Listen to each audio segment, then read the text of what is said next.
We switched.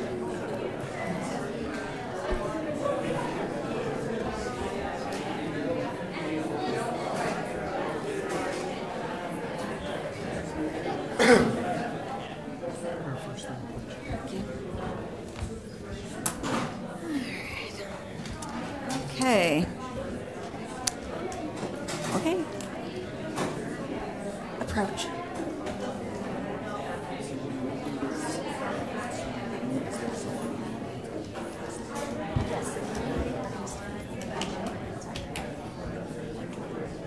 Hey, how you doing? Good. I missed that. I was in Sun Valley. They can't be wrong.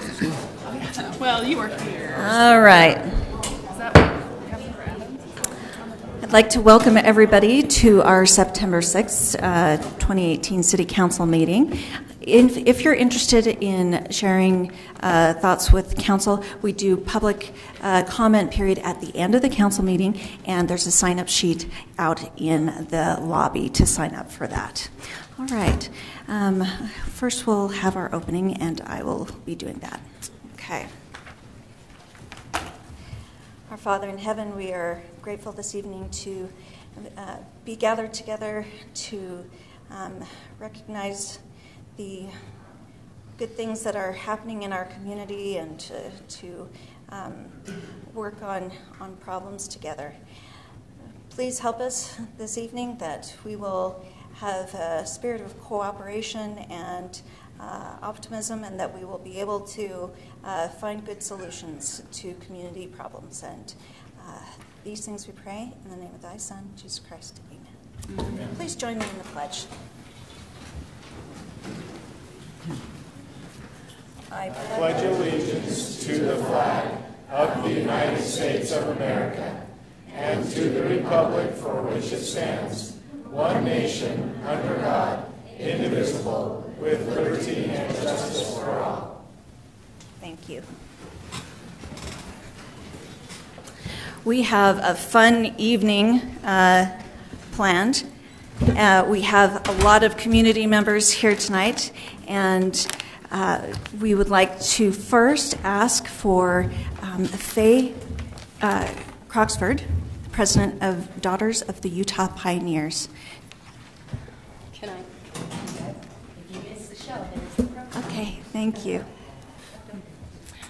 Hi, as she mentioned, I am Faye Croxford, the current president of the Daughters of the Utah Pioneers here in Kaysville. We wish to thank you, our City Council, for your support of our recent production of Promise Valley, July 23rd to the 25th. We hope some of you may have been in attendance, but if you didn't, take a look at the program. The 1947 musical was commissioned by the state of Utah as part of its Centennial Pioneer Celebration. The script and the lyrics were written by a successful Broadway playwright, Arnold Sungard, and a 25-year-old Crawford Gates composed the inspiring music. It tells of the migration of the pioneers through the eyes of one couple and celebrates the strength of the early settlers in Salt Lake Valley, and soon after in Kaysville, one of the first cities in the state, and beyond. We presented to Cole Stevens our ideas way last fall, and bless his heart, he waived the park fee and allowed us to use the silver chairs and his big trailer to transport them to and from the venue for our audiences. Someone in the rec office even loaded them back on their hooks for us, so thank you. They allowed the precious Adams Pioneer Cabin, the wheelhouse, and the handcart to become our set. And that added to the masterfully crafted costumes, props, acting, and singing of our volunteer cast and crew. We successfully raised our own funds for our expenses, and we had a glorious 3-day run, entertaining nearly 500 Kaysvilleites and neighbors every night. Although 96-year-old Crawford Gates passed away 1 month before showtime, I think he wanted a balcony seat. His sweet 86-year-old wife, Georgia, attended each night and wrote, "What a wonderful 3 days of seeing that grand old lady Promise Valley performed by such a dedicated and talented group of community people. I saw the development from Monday to Wednesday, and that was impressive. Your concept of using the large swath of grass and such a large cast made the story very real. The leads were so good and believable. The Parson boys, the dancers, the pioneer appearance of everything carried the story along to its happy ending. It made the audience realize that this really happened. What a great effort you all put in to make such a project a reality. Thanks for what you have done, and you've acquainted another generation or two with Promise Valley. One of the past directors of this show said, just as you don't have to be Jewish to appreciate Fiddler on the Roof, you don't have to be Mormon to appreciate Promise Valley. And I think our audience has agreed, and overwhelmingly they are hoping this can become a tradition. Many said watching the play made us feel the true spirit of a real Pioneer Day celebration. So we as the DUP just wanted to thank you for your support. Appreciate you.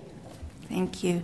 And Faith, thank you for all that you did to make that celebration even more special. Thank you. We loved it. Yeah.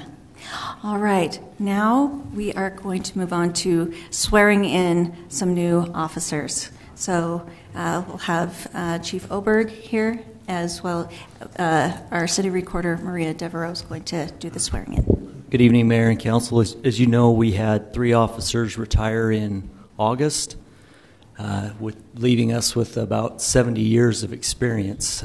So that hurt, and with the climate, we were a little bit worried about maintaining our high caliber and our standards and what we would find out there. We're fortunate tonight to present 3 new hire officers. We've got Ryan Freeman, Kirsten Shelley, and Charles Mike Singleton to swear in tonight before you. Swearing in front of the council is also a little bit of a new thing for us. We have typically done it at our awards banquet, but we thought this would be an opportunity for the community and you to meet our new officers and seem like maybe a better way to go. So we're going to give this a try tonight. Just a little bit quickly about our officers. We've had a lot of turnover just through retirements over the last couple of years. So we've got a very young patrol division, which was a little bit worrisome. We don't want to be too young, but we don't want to be too old. So we were fortunate to get a couple of veteran officers to come over to us. Our first officer, Ryan Freeman, he retired from Clearfield Police Department after 20 years. He went into the private sector and has decided to come back. And one thing about Ryan that is comforting to me, although I don't know him well as an officer, is every single person I've ever spoken to about him, or anytime I say his name, I get nothing but positive feedback about what an incredible officer he is, what a good man he is, and so we're very fortunate to have him and bring him in our fold. Charles Mike Singleton is a local boy, if you will. Grew up in Kaysville, went to Davis High. He went to the Highway Patrol. Well, first he served a tour with the United States Army. Then he came back, joined the Highway Patrol, worked for them for 3 years, went to the Woods Cross Police Department for 3 years. So we've got a 6-year veteran in him that we're bringing over, and we're very fortunate to have him. He's fit right in, and he's doing a fantastic job for us. So we're lucky with both of them. Kirsten Shelley is a little bit less known to us. She's a very young officer, just got out of the police academy. But the little bit that we've seen from her outside of her background is just very determined, fantastic attitude, good work ethic, and I'm very optimistic that these 3 are going to be fantastic officers for the city. Thank you. Thank you. All right. All right. Will Charles Singleton please come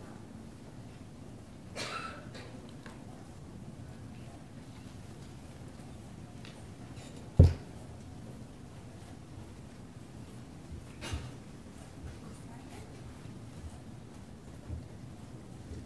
Yes, please. All right. Raise your hand. And then just repeat after me. I state your name. Charles Michael Singleton, Do solemnly swear to support and defend do solemnly swear to support and defend the Constitution of the United States the Constitution of the United States and the Constitution of the State of Utah, and the Constitution of the State of Utah, to perform my duties as a police officer to perform my duties as a police officer for Kaysville City, for Kaysville City, faithfully with honesty, faithfully with honesty, integrity, and fidelity. integrity, and fidelity.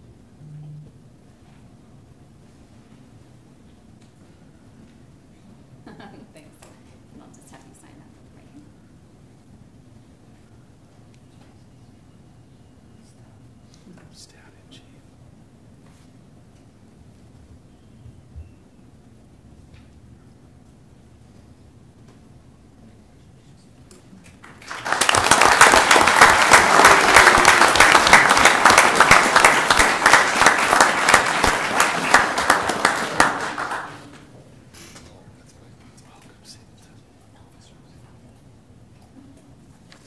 Okay, next, Kirsten Shelley.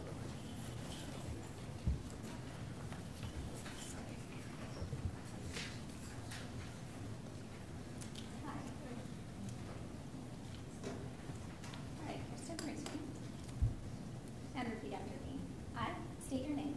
I, Kirsten Shelley, Do solemnly swear do solemnly swear to support and defend the Constitution to support and defend the Constitution of the United States of the United States and the Constitution and the Constitution of the State of Utah, of the State of Utah, to perform my duties to perform my duties as a police officer for Kaysville City, as a police officer for Kaysville City, faithfully with honesty, faithfully with honesty, integrity, and fidelity. integrity, and fidelity. Thank you. Thank you. Murphy Jones. And will you sign here? This over here.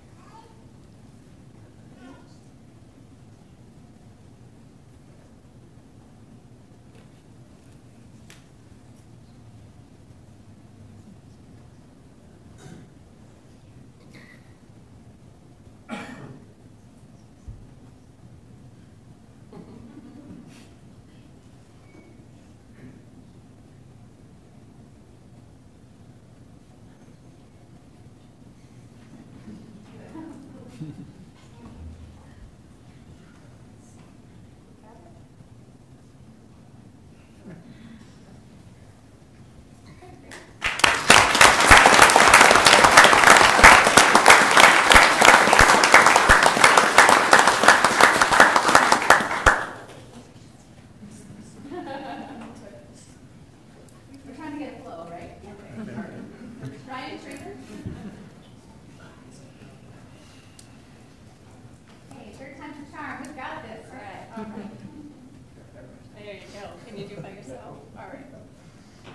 Repeat after me. I state your name. I, Ryan Freeman, Do solemnly swear do solemnly swear to support and defend to support and defend the Constitution of the United States the Constitution of the United States and the Constitution of the State of Utah, and the Constitution of the State of Utah, to perform my duties as a police officer to perform my duties as a police officer for Kaysville City, for Kaysville City, faithfully with honesty, faithfully with honesty, integrity, and fidelity. integrity, and fidelity. Thank you. And then we can just sign here. Not on that one. Not on that one. How about on this one? All up.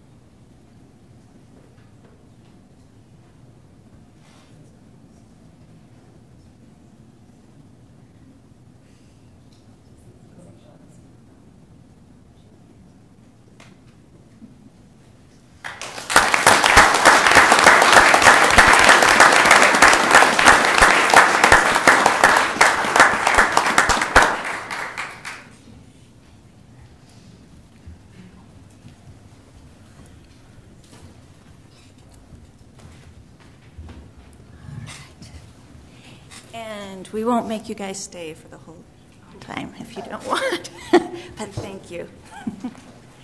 All right.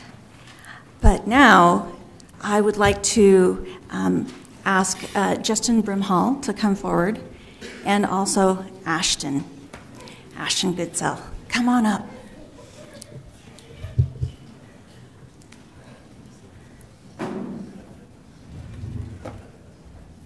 Come on. There you go. He's shy. Well, we're excited to be here tonight. I'm excited to be here to recognize Ashton Goodsell. He recently received what you call the William T. Hornaday Award. When his father approached me and came into my office about some projects, and he said, yeah, we're going after the Hornaday Award. I'm like, what?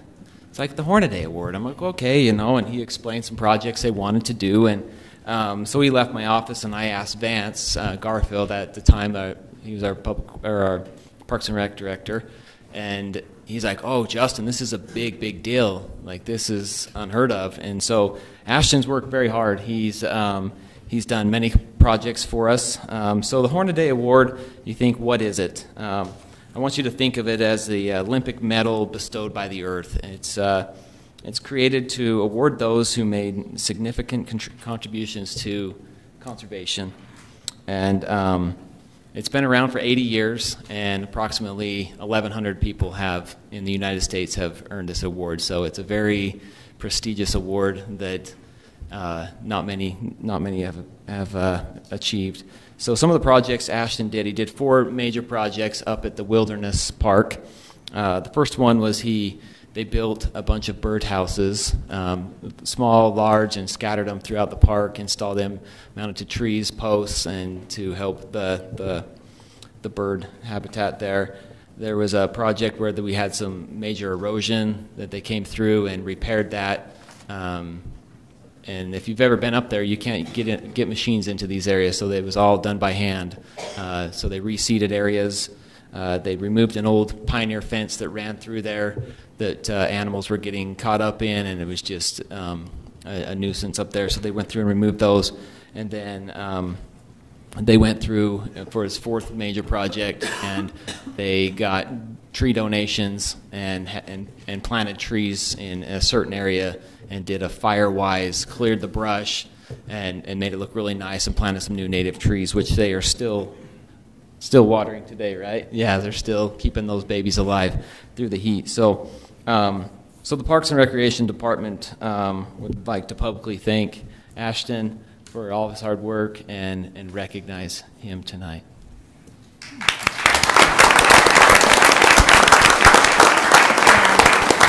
And I'd love to have a picture, but Ashton, tell me something that you learned through this project, these multiple projects. Think of it as 4 Eagle Scout projects, essentially.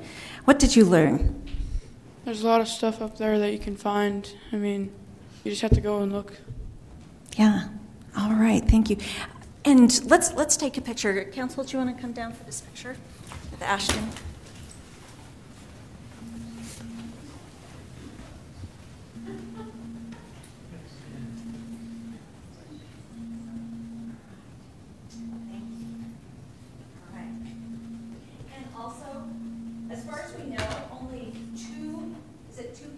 Have received this award in this state of Utah.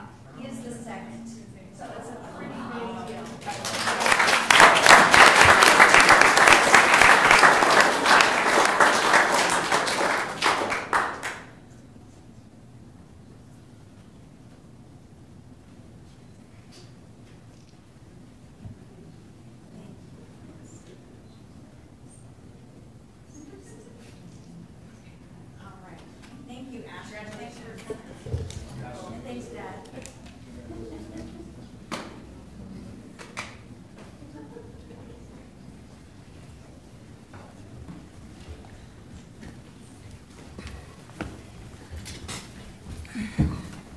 So if we have any scouts in the back there, and you haven't looked yet, there's some binders on that back table of Ashton's projects, and with lots of pictures in there.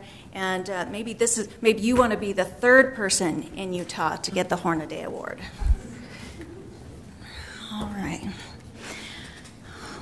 Okay. As some of you may know, September is Suicide Prevention and Awareness Month. And I wanted to specifically thank Valerie Jones from Career Path High. She came to meet with me last week, and she mentioned this. And I felt very strongly that we needed to really recognize this as Kaysville City. And so I have asked both Valerie Jones from Career Path High, Amy Mickelson from Davis County Health, and also some members of the Hope Squad at Davis. Hold on, I've got names. Just a second. I just wrote down. We have Kyle Sorensen, and we have, and I wrote it down, hold on. Jamie, J.D. Wilson, and I'm sorry, Robin. I don't know what paper I wrote that down on. Oh, there it is. Robin Lawson. There we go. And I saw one more person come up. Would you guys come forward? So, and also our folks. So these are some of the people in our community who are trying to help those who might be struggling with suicidal thoughts. And Amy, I was wondering if you could tell us maybe some of the warning signs of suicide and maybe some resources that we have. Absolutely. So when we talk about warning signs, really one of the biggest things we like people to take away from any training that we do in the community is that look for something that's a change in behavior or a change in that person, because warning signs are going to kind of be different for different people. Some common warning signs are people when they start to withdraw, when they normally don't withdraw, when they're spending a lot of time alone, they're isolating themselves, maybe they're giving away prized possessions that maybe has some real meaning for them. Maybe showing more hopelessness, sometimes even aggression, because when we talk about depression, oftentimes we get really caught up in the idea that depression is sadness and spending a lot of time alone, but for some people it does come out as aggression, especially when we talk about youth and we talk about our older adults. Some other, you guys want to help me on some of these warning signs? I know you've probably recently had some of these trainings. What are some other warning signs we can think of that I haven't mentioned?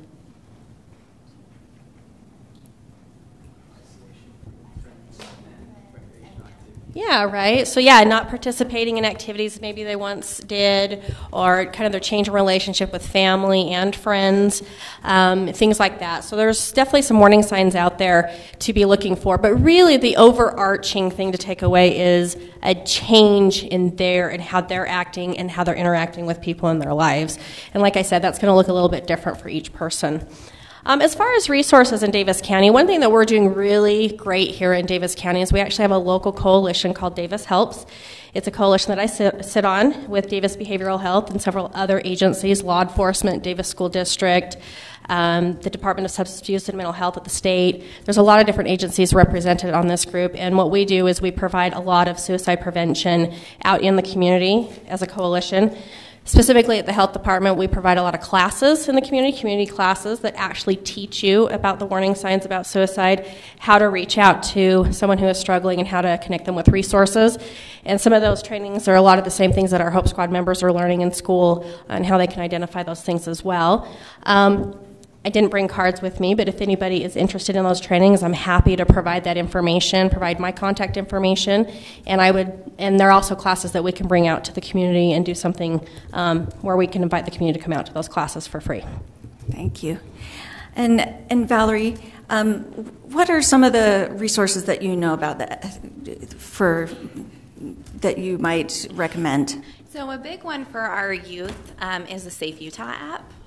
Teens can talk with a crisis counselor through phone call or text 24/7. That's all provided through the University of Utah. Another great resource is there are some amazing hotlines. So Davis Behavioral Health has their own hotline. We also have the National Hotline and the Trevor Project, which is specifically available for those who are LGBTQ youth. Okay. Thanks. And so I introduced some of our Hope Squad members, and the ladies, I have not introduced you. Do you want to tell us your names? I'm Megan Henderson. Mm-hmm. I'm Emily Pugmire. Ellie Anderson. All right. And thank you for being here. Can you tell us a little bit about Hope Squad? What do they do, and how you help in your sphere of influence? Yeah, for sure. So Hope Squad is just a group of individuals like us here today. We're selected by school counselors as well as teachers who believe that other students recognize and are easily talked to. We're simply here to help those that are in need and in time of comfort of depression. We're here to be there side by side with them the whole way until they're able to solve the situation that they're in.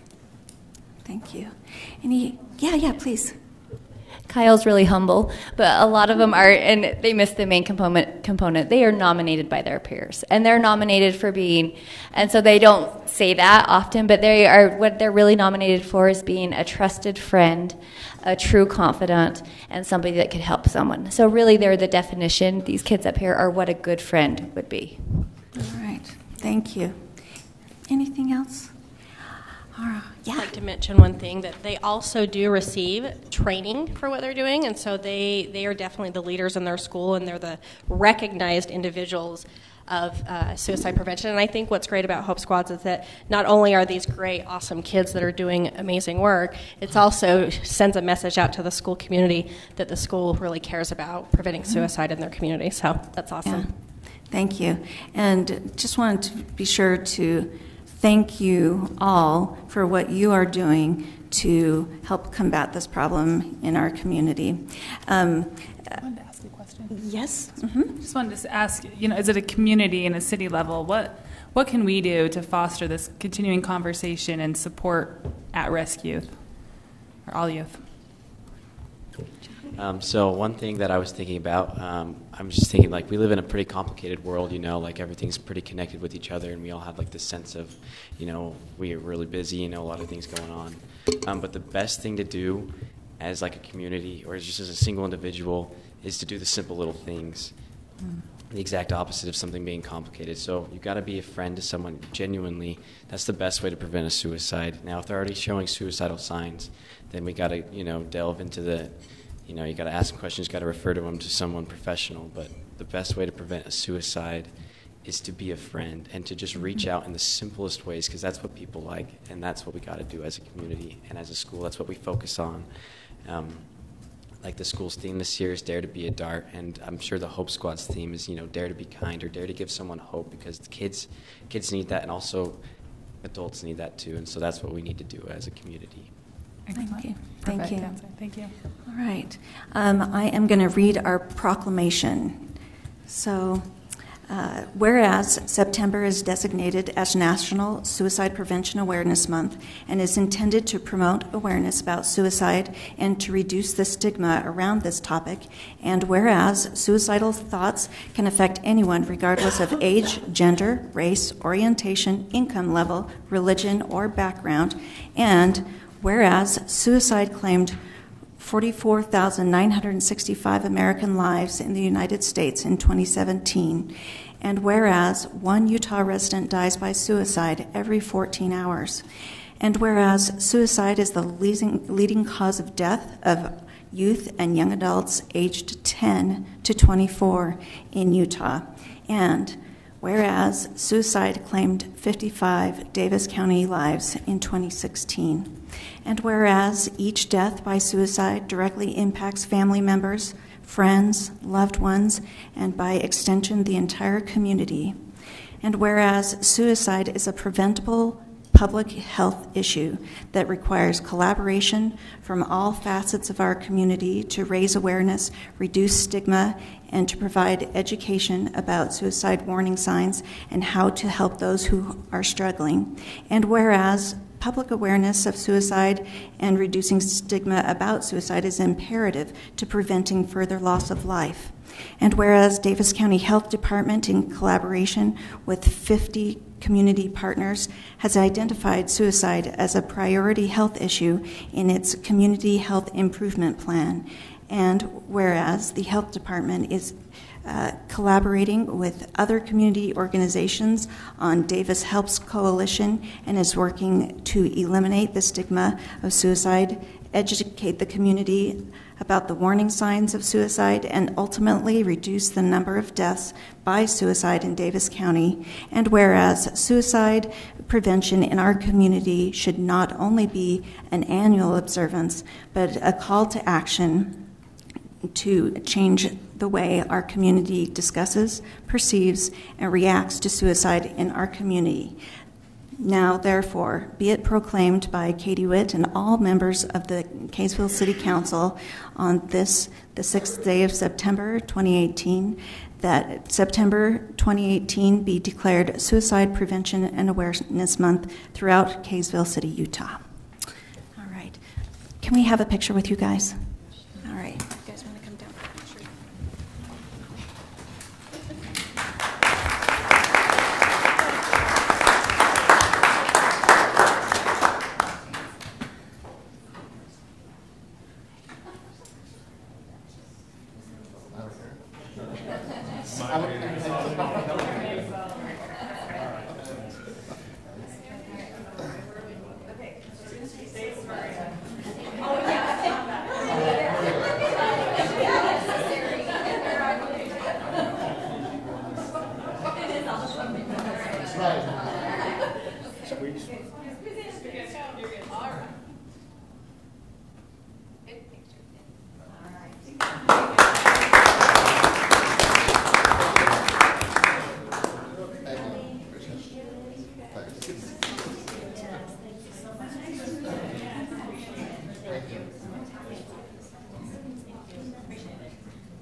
We've been stockpiling all these wonderful things to do. All right. All right. Okay. Now we're going to have a presentation by Cole Stevens about our Parks and Rec and Facilities Department. And I don't need my picture taken after, so we're good. Yeah. I would just take a second to echo exactly everything that the suicide prevention and all that. The unfortunate part of suicide is the cemetery, and we oversee the cemetery part of our department, and that's not the place we want to see people, even though it's a good thing, but that's so anyway, whatever we can do. And just Justin leaned over to me, and we have a little ribbon, and so our I guess what we're going to do on our football fields on Saturdays, we'll paint a yellow ribbon on our 2 football fields out at Barnes Park. We've been doing it in the past for breast cancer, but we'll add suicide to our list. Anyway, just wanted to give you a brief report on our department really quickly. I've got 15 minutes, so we'll do our best to stay under that, our very best. If you have any questions while I go along, just ask. Otherwise, we'll just kind of skip through this. There's a few slides I just want to highlight. If you haven't driven by Pioneer Park, I'd encourage you to go drive by Pioneer Park. It's located at 1280 South Angel Street. It'll be our newest park that will come online in 2019. And that little barn is the pavilion to Pioneer Park. Going to kind of highlight each of our divisions within the Parks and Recreation. The first one is the cemetery, established in 1865. So it's 22 acres in size. And there are some challenges that the city is going to have to face down the road. Some of those challenges are the space is becoming very, well, needless to say, in that bottom bullets, will be sold out of spaces in the cemetery. Doesn't mean they'll be occupied, but will be sold out of spaces within 15 to 20 years at our current pace. In 2017, we sold 180 spaces. And then that report there is our interment history. Same year, we buried 143. So our sales are increasing, our burials are increasing. So it's just the nature of the city as it grows. So that's something that over the next couple of years, that as a staff, we will be exploring options for the cemetery, how to deal with the eventual sellout of those spaces, exploring all options. So. When we get to be about 10 years out, we really need to have a plan identified of what we're going to be doing, where we're going to go, what the city's plan is for the cemetery, to a private-public partnership, to, you name it. I think we need to explore all the options as it comes to the cemetery. Our parks, this is the playground at Pioneer Park. It's currently installed. Just waiting for a few pieces. So again, it's going to be an exciting park. Just to highlight some of the parks really quickly, we maintain on developed acres 158 of developed acres. That's grass we mow, flower beds we weed, sidewalks we snow plow and trim.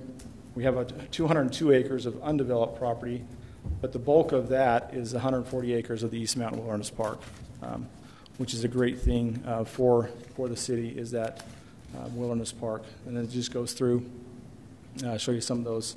Our oldest park is Gailey Park. Pioneer Park will be our newest park in the spring of 2019. I know this shows up hopefully in your handouts a lot better, but this is our campsite. I just wanted to highlight how much the East Wilderness Park gets used.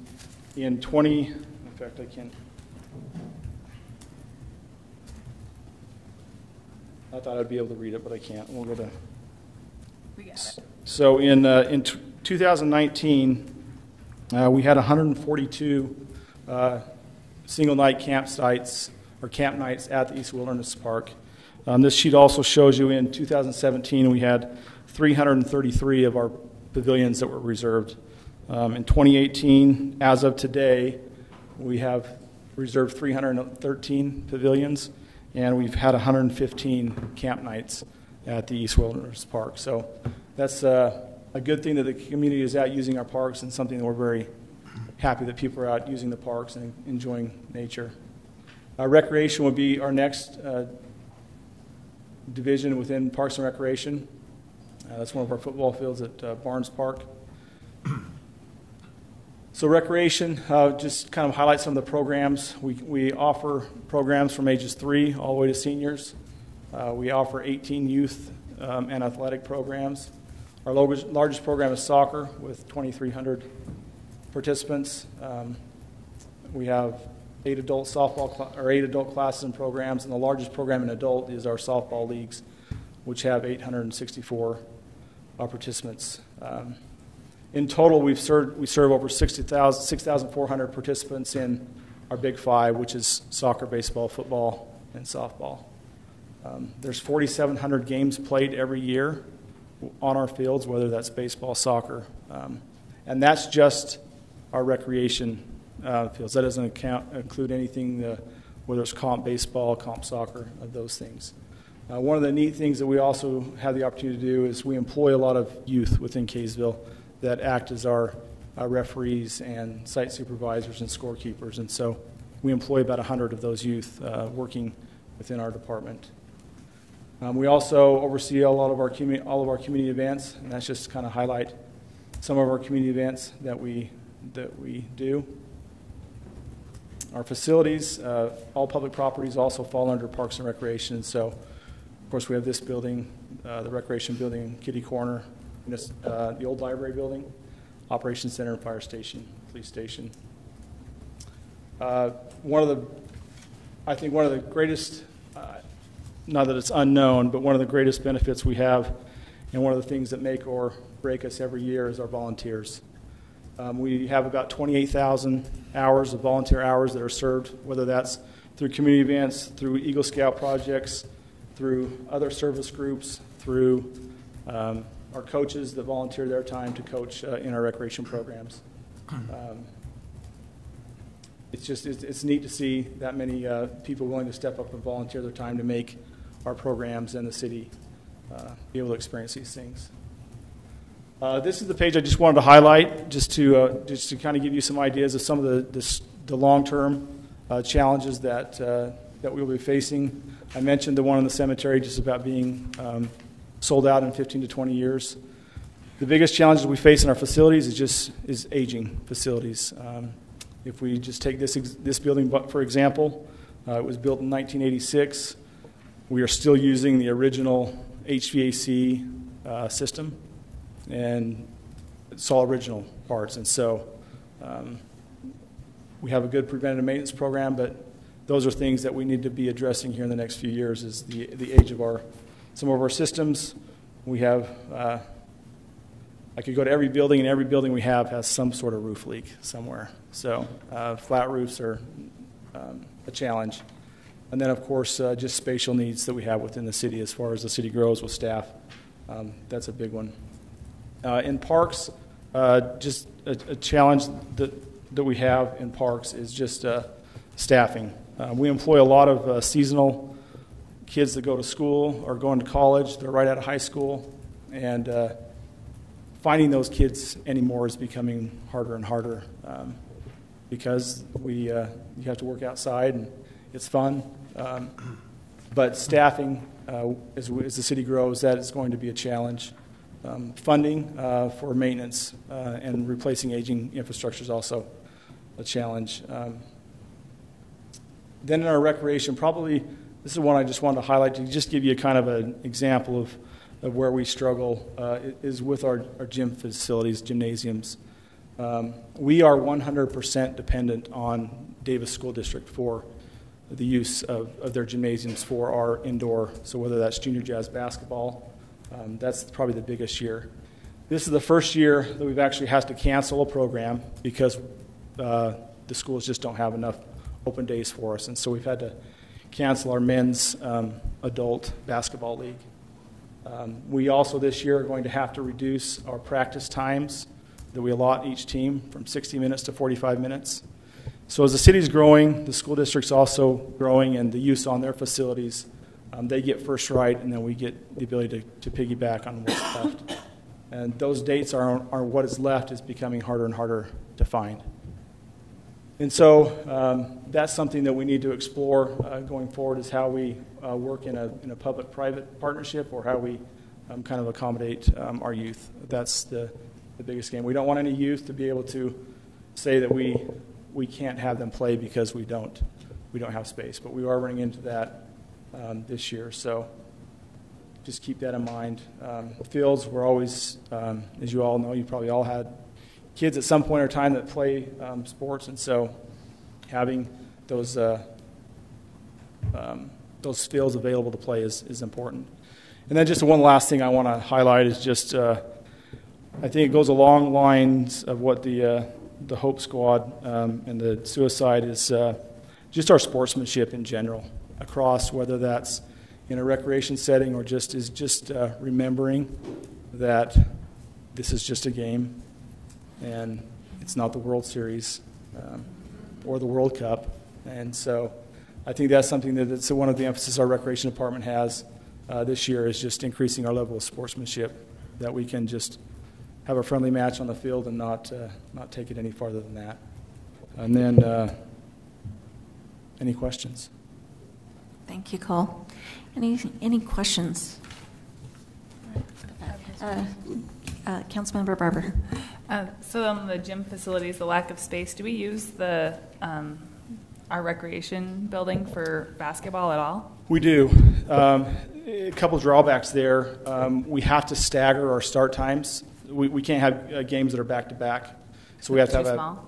Well, the problem we have is that when we have the transition between one game to another, we don't have enough room for people to come inside the building and be able to sit without affecting. But yes, we are using our little gym. We can only use it for small age groups because it's not a full size in length or width. But we do our very best and we utilize Davis High School, Centennial Junior High, Fairfield Junior High. I'm missing one. Kaysville Junior High. The elementary schools are a little bit difficult to use because they don't have really they have to do a gym, but it's a little bit more problematic. But we do use Burton Elementary and as many of those elementary schools as we can. But the dates, I could show you the list we have, if it just to give you, it'll just maybe give you a visual. So up here is listed as all of the, we just had a meeting on this today, is listed all the schools that we use. All of these in black are days that the school blacked out, we can't use. All the ones in green are ones that they denied us using as well. And so you can see we have these big black holes. And so when you're having, trying to run a basketball program, it really does. And so we've been able to make do by reducing our practice times this year from 60 minutes to 45. Because we still want, at the end of the day, we want the kids to have a good experience and give them a place that they can come and learn a new skill and just socialize with those friends that they have. All right, thanks. Any other questions? Comments? Is it possible Councilmember that Adams. are you kind of seeking a facility to be built? I mean, this council just raised taxes $200,000 a year. That could be an option to fund for what's going on with the lack of these facilities in your department. I don't know. It's really the heart of a city, in my opinion. Yeah, I'm not here asking for anything specifically right now. Just saying that this is something that I think we need to do. But finding more space is something that we have to find. Whether that's the city building a facility. Of the cities in Davis County, we are the only city gymnasium of certain sizes. Some cities have partnered with the Davis School District and made their gymnasiums bigger at the junior highs. We don't have that opportunity because our junior highs are already built. So somehow we need to be looking for opportunities. If that's a public-private partnership, we don't exactly know, but somewhere we need to find more space, or we will start cutting and putting limits on how many teams, how many people we can accept. Well, and you went the direction I wanted to go to, and telling your comment there that I don't want to mention names or organizations, but there is talk of a potential facility, and you maybe have caught wind of that too. Maybe it'd be worth approaching them for a public-private partnership. Yeah, we're certainly open to any dialogue that's out there. So I don't have any answers as far as which way we should go and what's all involved in the process, but I think having those conversations is important. So, yeah. I have one more thing. Councilmember Barber. Actually, two more things. So the other update that I didn't see on here, and I know we couldn't cover everything, was just our pickleball leagues and how they're growing and new, relative this year. It's our first full year, right? So our pickleball courts opened in June of last year. So that we've had one full year on the courts. We've had 2 tournaments. We have another tournament coming up on the 24th through the 28th. Each tournament generates about $3,000 in revenue. That comes to the city? That comes to the city that then goes into the general fund. But I think probably the more important thing that's kind of goes unnoticed or overlooked is the amount of revenue that our leagues create. The leagues that we offer generate about $12,000 to $13,000 a year. So it's a good thing. The courts are being utilized, and so it's always, you probably all know Tammy, and she's very into pickleball. Yeah. So it's a great thing that we have in our city now that's new and came up. So. Yep. And then my last comment was just where we're going in the future. What other things do we have coming down? I know Pioneer Park is kind of our big focus right now, and then it's slated to open next year, and then phased with more improvements, right? Phased with a few more. For the most part, Pioneer Park, as you see it, will be probably 80% complete. The only thing that wasn't going in this first phase is, I don't know if you remember back, it was a half basketball court, and then either a tennis / the committee wanted tennis courts, so that's what we kind of designed. So those are the only 2 features that aren't going in to Pioneer Park, but it'll have nice open space that will accommodate a lot of different things for that. Thanks. I think our Parks and Rec department does a great job, especially with the rec programs. Our staff, my staff is awesome. We couldn't do it without them. Yeah. Justin on the parks, Chris with our recreation, and so they do a great job. So, yeah. And I had a state legislator actually have some interaction with our Parks and Rec department, and he said it was one of the best in the state. So just want to pass that along, that you are appreciated.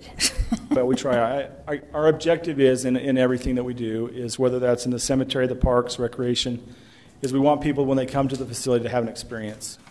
If that's just to come to play a game, great. If it's come to look at the flowers, great. If it's to visit the cemetery and be able to reminisce. But the objective we have is to have an experience. It kind of takes them away from maybe the worldly things that they have to deal with, but So that's kind of what our mindset is. Well, thank you. And thanks to all your staff members who, if you think back to the 4th of July celebrations, that's a lot of your department. Yeah, we don't say July 4th until next year. It's a swear word. Sorry. Well, January. Oh, come on now. Right, Stro? Right. It's never too early. No. But it is too early. Believe me. Yeah, we don't need to tell every day until later. Just Justin knows too. Yeah, right. All right. Pass along our gratitude to them. I will. Thank you, Cole. Thank you. Appreciate it. Thank you. All right. Right now, we'll any declarations of conflicts of interest? I wanted to state. Yeah, Councilmember Barber. Just that on one of the items is adjacent to where I live. I don't have a conflict other than that. Okay. All right. Thank you. All right. Consent items. Does anybody want to remove anything from the consent agenda? I would like to remove item E. Okay. Sorry, which one? E. E. Okay. Anything else? Okay. I'd entertain a motion at this time to pass the consent agenda minus E. I'll make a motion that we approve consent list minus E, authorizing hunting in West Kaysville. Everything else, A through J, as is. Second motion. Okay. It's been moved by Councilmember DeCare, seconded by Councilmember Adams. Councilmember Adams. Aye. Aye. Aye. Aye. Okay. Motion passes 5-0. Councilmember Barber. I just wanted a discussion about what's, and maybe Shane can answer this or anyone from staff, about what's changing with the hunting in West Kaysville that we're authorizing on this item. What do you mean by what's changing? Or just what's this? What's on the consent item? Oh, what it is? Yeah, exactly. So Mr. Holmes is here actually, and he'd probably be willing to speak to it if he'd like. But in order for him to be able to hunt in the city, he needs permission because we don't allow hunting, obviously. But this is an area that's been hunted for probably decades, and we do have our ordinance where it has to be done annually. So this is at least the 4th year that I know of, and maybe Mr. Holmes has done this for many, many years before that. So, the council has to authorize him to be able to hunt there. And I think one thing he's said in the past is that sooner or later he's not going to be able to hunt there because of development. So this may be the last year. Maybe he thought last year was the last year, but I think he's still able to do it. So I don't know if Mr. Holmes is President, if Mayor, you'd like to hear from him at all. And just one question before, I think it'd be great. Is this authorizing just Mr. Holmes or anyone that's interested in West Kaysville? I think it would probably technically authorize anyone, although I think you'd certainly need permission. Of course. But I think this would allow hunting in certain areas with permission. Yes. So this is just the annual requirement that we address this. Yes. Okay. Excellent. I'm sure Mr. Holmes would appreciate prohibition on everyone but him. Yes, that's true. We do this every year, but it's really just like our feral cat control program. We just don't advertise it very much. I'll put in a clause for that. So I think that would be fine if you wanted to come speak to that, Mr. Holmes. Good evening.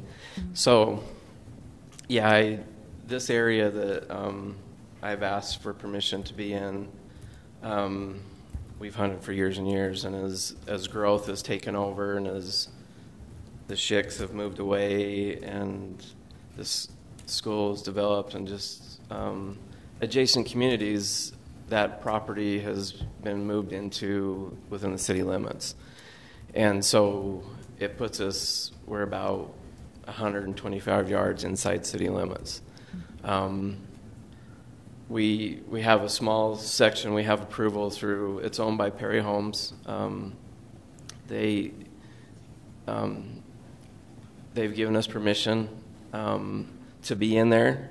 So your question, is it approved for everybody? No, I'm asking for approval for myself because it's myself. Well, it's myself, my son, and then there's two friends that we share the rights with. But it's just a small area. And I imagine with the freeway going in, that this will probably be it.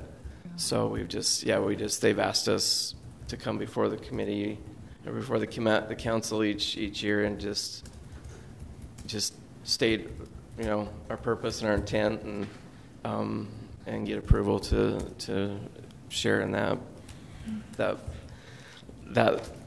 we've always done, that opportunity that we've had for so long that's slowly fading. So as a sportsman, it's kind of sad to see. But Okay. Thank you. That answers my questions. All right. Okay, now we need to move E. Just yes, Councilmember Adams. For clarity for anyone who might be listening, and maybe it's already understood, it's not that we're just authorizing, Mr. Holmes and his son to hunt. That's an agreement he's made with the individual owner. Now, anybody could go and make that same agreement. We're just saying overall, yes, it's acceptable city to us. limits. Yeah. Okay. All right. Thank you.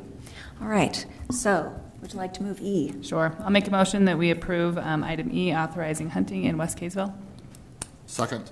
Okay, it's been moved by Councilmember Barber and seconded by Councilmember DeCare. Councilmember Page. Aye. Aye. Aye. Aye. Aye. All right, motion is unanimous. Vote is unanimous. Thank you. Okay, moving on to our action items. Leasing policy resolution 18-8-2. Mr. Scott. Thanks, Mayor. Last meeting we discussed this policy document. It felt like to us that we had some consensus in moving this forward, and it was moved to this action item. Mr. Mills made one small tweak based on the conversation we had to clarifying how we receive bids. If you remember, we had a little discussion about if it was either email or sealed bids, and we would accept both for any lease. So we believe this item is ready for adoption and would welcome your comments or questions. Okay. All right. We don't have anybody signed up to speak in the public hearing on this item, so we will move on to council questions. Any questions on this? Okay. If we don't have any questions, I'd be glad to entertain a motion on this item. I'll make a motion that we approve the leasing policy resolution 18-8-2. I'll second. Okay, it's been moved by Councilmember Barber, seconded by Councilmember Garn. Any discussion? No. Okay. All right. I think we're ready to vote. Councilmember Garn? Aye. Aye. Aye. Aye. Aye. Okay. Motion passes 5-0. Okay. Review of an ordinance amending sections 16-1-4, licenses required of Chapter 16-1, administration of Title 16, licensing, control, and regulation of business of the revised ordinances of Kaysville City, providing for and so forth. Is that okay? Am I allowed to abridge? Okay, thank you. A couple years ago, the state legislature passed legislation that said that cities can no longer charge fees for what they considered, what in our ordinance is a minor home occupation, which is a business conducted out of your home that has no noticeable effect on the neighborhood. They do a better definition than that, but that's essentially what it is. Based on the city's comments back, they revisited that last legislative session and changed the state law to say that you cannot require that they have a license, but if the owner of that business chooses to have a license, you can charge them the cost of issuing that license. So this ordinance just brings us into compliance with that state statute. It says that, again, in our ordinance, a minor home occupation fits the same definition as what they define it as, which means they have no customers, they have no employees. It's a guy working at a computer, typically in his home. If they choose to be licensed, they can come in and get a license, and we can charge them the administrative fee for that. But we do not require them to have a license if they don't do it. Certain businesses need a license for tax reasons or insurance reasons or other things. Some of them don't care to. So this ordinance just changes that. It says if you are a minor home occupation, You're not required to have a license, but if you like one, you'll pay the $30 administration fee to get that. Okay. All right. Anything else? No. That's it? Okay. We don't have anybody signed up to speak in the public hearing on this item, so we'll open it up for council questions.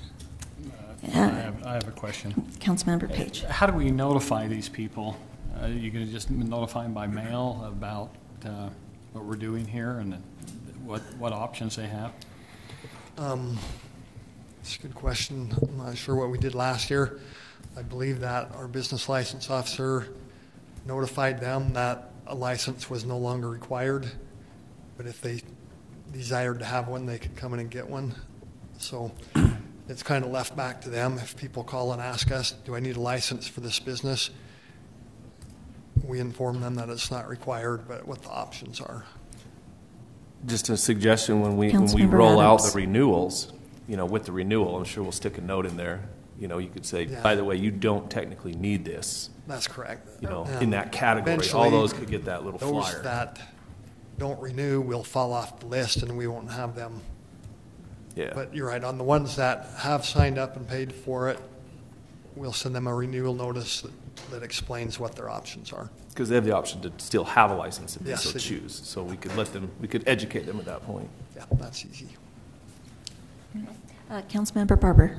I think my only question, I know I brought this up last meeting, is on the actual fee that we assess, but is it something we should wait until we define our fee schedule?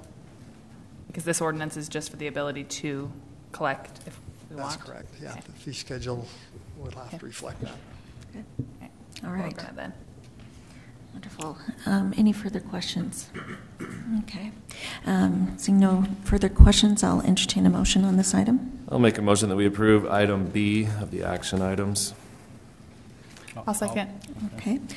It's been moved by Councilmember Adams, seconded by Councilmember Barber. Councilmember Barber. Aye. Aye. Aye. Aye. Aye. All right. Motion passes 5-0.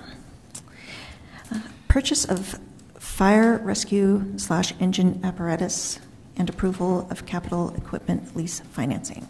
Mr. Scott. Mayor, this item involves the necessary action to bond for the approved fire engine rescue engine. We put this out to bid with some different finance consultants, and we got some really good terms back. We are recommending going with Zions Bank. So tonight we are looking for a motion to approve the purchase of the truck with the terms as presented by Zions Bank. We're here for questions, and Mr. Story's here as well. Great, thank you. All right. We don't have anybody signed up to speak to this item. I do just want to mention that this was talked about as we were going through the budget process. We actually forewent other items so that we could afford this item because we felt it was necessary. We Wasn't that time? Right on cue. Right on cue. They must have heard us. Prompted them. Who did it? Must have heard us. Okay. See how busy we are, they say. Who done it? All right. Okay. So we don't have anybody signed up to speak to this item. Do we have any questions on this? I have a comment. Okay. Yes, Council. After the motion? Yes, it is. Right? This is question time. Whoa. Remember that? Good job, Stro. Keeping that arrow straight, bro. Good job. All right. We're picking up on the sarcasm you're dealing over there, dude. Deserve it. Okay, very good. Questions, just questions, solely questions at this time. Stay in the box, Michelle. All right. Okay, I don't think I hear any questions, so I will. I have one. Okay, question, Councilmember Adams. So when did we? Okay, let me back up. How much is this fire truck? Let's just state that again, so everybody's aware. With financing, what's the finance cost and the purchase price of the fire truck? Dean, could you answer that? The purchase cost of the fire truck is $837,865.31. And it was included in the budget. This would be a capital lease purchase. So our payment for that will occur over a 6-year period. with semi-annual payments of $76,025.67. Thank you. And the cost of money is how much overall in the 6 years? The proposal from Zions Bank interest rate came in at 2.69%. Do we have a breakdown of the overall, what that would cost? The interest portion? Yeah. I do.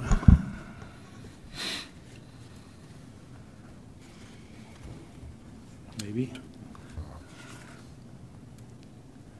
Interest over that period will be $74,442. Thank you. And then when was the last fire apparatus of this magnitude purchased, roughly? Does anybody The last one was done in a similar way through a lease purchase finance about 6.5 years ago, and that was for the aerial apparatus. And that was $1 million plus-ish? Yeah. And now we are on the heels of another $1 million truck. Thank you, Mr. Story. Yeah. Okay. Thank you. All right. Any other questions at this time? Okay. I will entertain a motion. I'll move that we approve purchase of fire rescue engine apparatus and approval of capital equipment lease financing as outlined by Dean Story and Shane Scott. I'll second. Okay, it's been moved by Councilmember DeCare and seconded by Councilmember Page. Any comments at this time, Michelle Barber? Thank you. Just in speaking with Chief and our whole fire department quite a bit over this, I've learned a lot about fire trucks I didn't realize, but a few things was just that I questioned was the need for 2 fire trucks to have. I didn't know if that was a state requirement, but talked about the statistics of needing 2 to service your area. So basically, if you can go up to 5 fire trucks and have 1 in reserve, but where we only have 1, we always have to have another one in reserve. And also one thing that hasn't been accounted for in the packet was the sale that they're planning on of the old fire truck that we'll be able to put towards the equipment that they're buying that needed to come. It doesn't come equipped, which I didn't realize. We didn't realize before. So that would go towards it.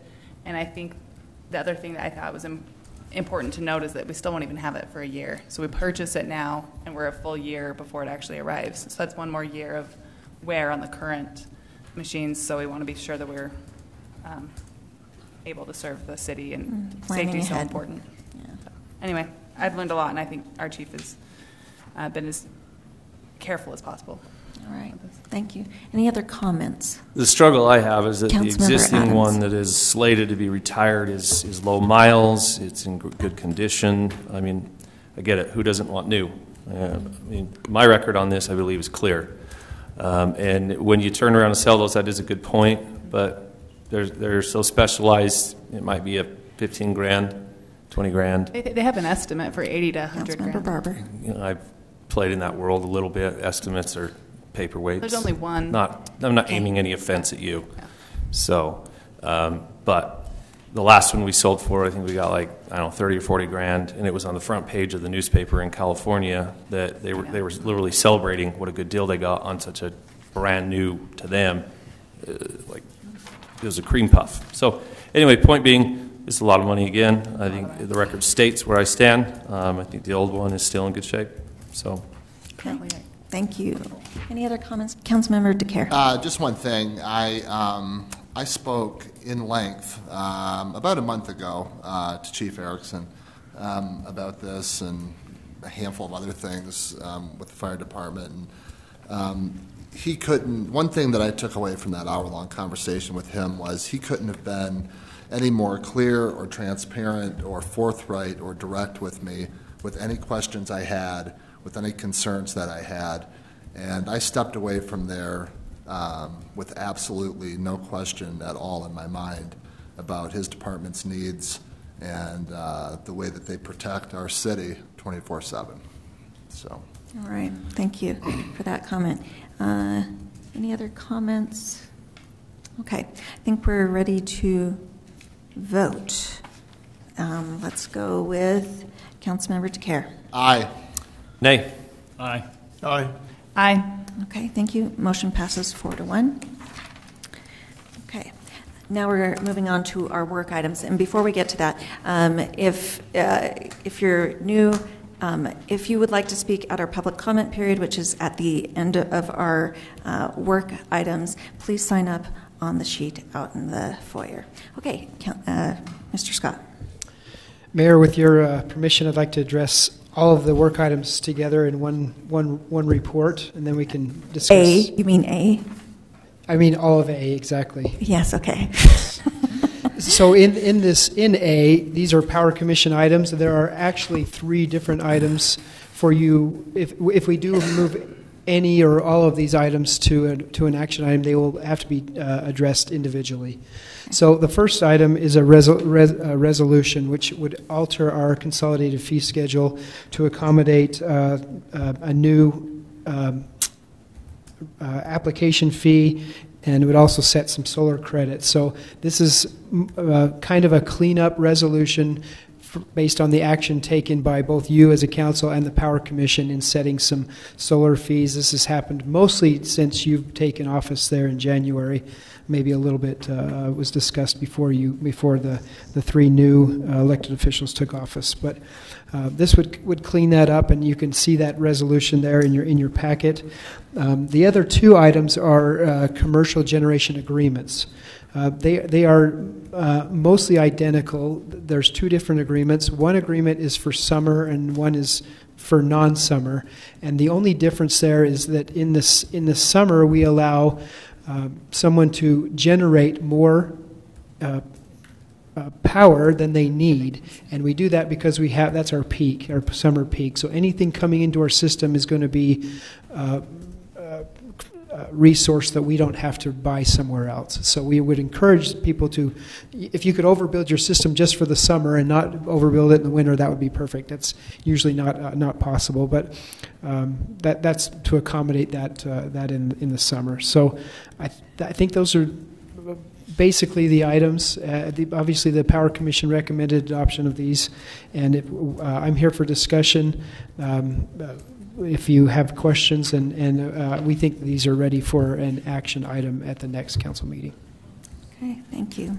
All right. Any discussion on any of these 3? Just throw it up on. So it has been discussed by our Power Commission, and they have recommended these. That's correct. Okay. Which has included resident and business owner participation for weeks leading up to this. Right. So. Okay, that's good to mention. Yeah. All right, thank you. All right. Any comments on this? Is it comment time or question time? Since it's work, it's either. I will Let's allow just it. flow. I vote that we just begin to flow. Yeah. Go. We've got your back. You go ahead. Thanks. Appreciate it.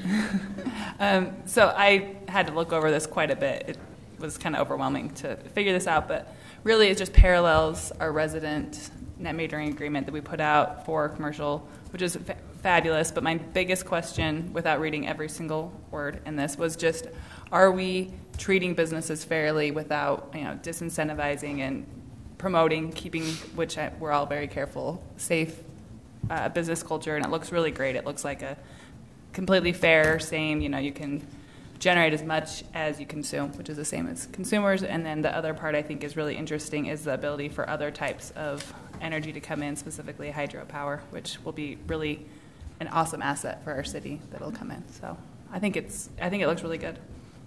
Thank you. Anything else? Okay. I might entertain an option, a motion. Do we have items on? Do we have public comment on this, or just at the very end? Okay. No. So what we would do now is we would make a motion to move these to action, if you were so inclined. Yes, I'll make a motion that we move the commercial generation agreements and resolution amending the consolidated fee schedule to an action item next meeting. Okay, can I have a second? I'll second. Okay. All right. It's been moved by Councilmember Barber and seconded by Councilmember Page. Any further comments at this time? No? Okay, wonderful. Then we'll go for a vote. Councilmember Adams. Aye. Aye. Aye. Aye. Aye. Okay, motion passes 5-0. Okay, now we're going to have a discussion, Schick Farms open space agreement discussion, and Andy will lead us in that. some time ago with the Homeowners Association for the Schick Farms Homeowners Association, which is located toward the bottom of 200 North on the west end. Approached the city and asked if we had any interest, and assuming they're open space, the area is highlighted in red on the map there. This was brought to the City Council in July. The Council indicated that they felt like there was enough interest to pursue that. We've continued to negotiate with the Homeowners Association and try to refine an agreement. The agreement that you received in your packet is something the staff feels comfortable with. So at this point, we need to determine if we've captured your desires in this agreement. There are, I believe, members of the Homeowners Association here. It's your discretion, obviously. It's not our intent to have them argue among themselves what should be in the agreement. But if there's items in the agreement that they have concerns with. Yeah. All right. I think that what I want to do is, from our perspective, our part of it is our council. And I want to emphasize that this is just a discussion. There's nothing final here. We're just having a conversation. And so if the council decides to continue in this dialogue with the HOA, there's nothing final about this. We're just having a conversation. So, Councilmember Barber, did you have something to say? You look like you're about ready to say something. Go ahead. My question was, so what are we looking for at the end of tonight? Would it be to move this to an action item next week that we look at it? Do we have a timeline of more work? If you're comfortable with the provisions that are there, that would be the appropriate thing. We maybe need to discuss this as well. The Homeowners Association will have to approve this agreement too. If you want to just approve it and then wait for them to sign it, that's fine. If you want to wait for them to approve it before you do, that's acceptable as well. I think we talk about it, then we decide. Okay, Councilmember DeCare. So I was going to actually say then, so essentially our takeaway here then is to have city staff continue to work this out and then bring it before us. Sorry. Oh. Go ahead. Are you finished? I'm done, yeah. Okay, Councilmember Barber. Or if we were looking at this agreement and it looks Oh, yeah, appropriate, right. and then we can give staff that direction as well. Sure. Can we take a time out and for those who are here and those who are watching online, can we get a brief presentation on the document, the high points? Andy, do you want to just thumbnail sketch it? No, I'm sorry, not at this time. Yeah, generically, it states that the Homeowners Association, wrong button. I don't know where the Homeowners Association will deed to the city all or most of this property that's outlined in red. They have some discussion on their end. There's some that want to maintain a portion of the horse arena. That needs to be determined on their end as well. And the council can say, no, we want all of it or none of it, or yes, that's fine to keep a portion if they feel that's okay. So they would transfer that property to the city. The city would then develop that into park area as a city park. The homeowners have asked for some provisions. They've asked that particularly the south portion where the horse arena currently is at be somewhat restricted in the use since it abuts many homes in that area. They'd like it to be a quieter area. So section 4, the first paragraph, prohibits certain things in that area. Competition games, high activity on the south facilities side? On the south half. Mm-hmm. No competition games? What do we want? Why would we want it then? What are we going to do with it? Passive park. No, that's A passive park that's open for practice. When we just heard we're sporadic. canceling sports activities due to the lack of facility. So then the north The north side side is left open to be developed at the city's discretion. That's the primary crux of what the agreement says. And so the people are aware too, like Councilmember meaning the Adams. people of this city who will watch this in the future and are watching it now. I mean, the north side is a detention basin that is, right? Currently is a detention that is basin. below, at or below water table. That's So it correct. will require either leave it alone and let the tules grow, or it will require massive excavation, a massive storm drain.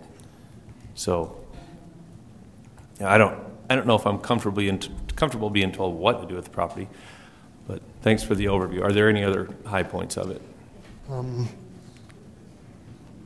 Maybe the other significant item that was added through the negotiation, and from what I heard, the last section, Section 10, is an expiration of the agreement. So some of these restrictions could expire. It's currently stated at 15 years.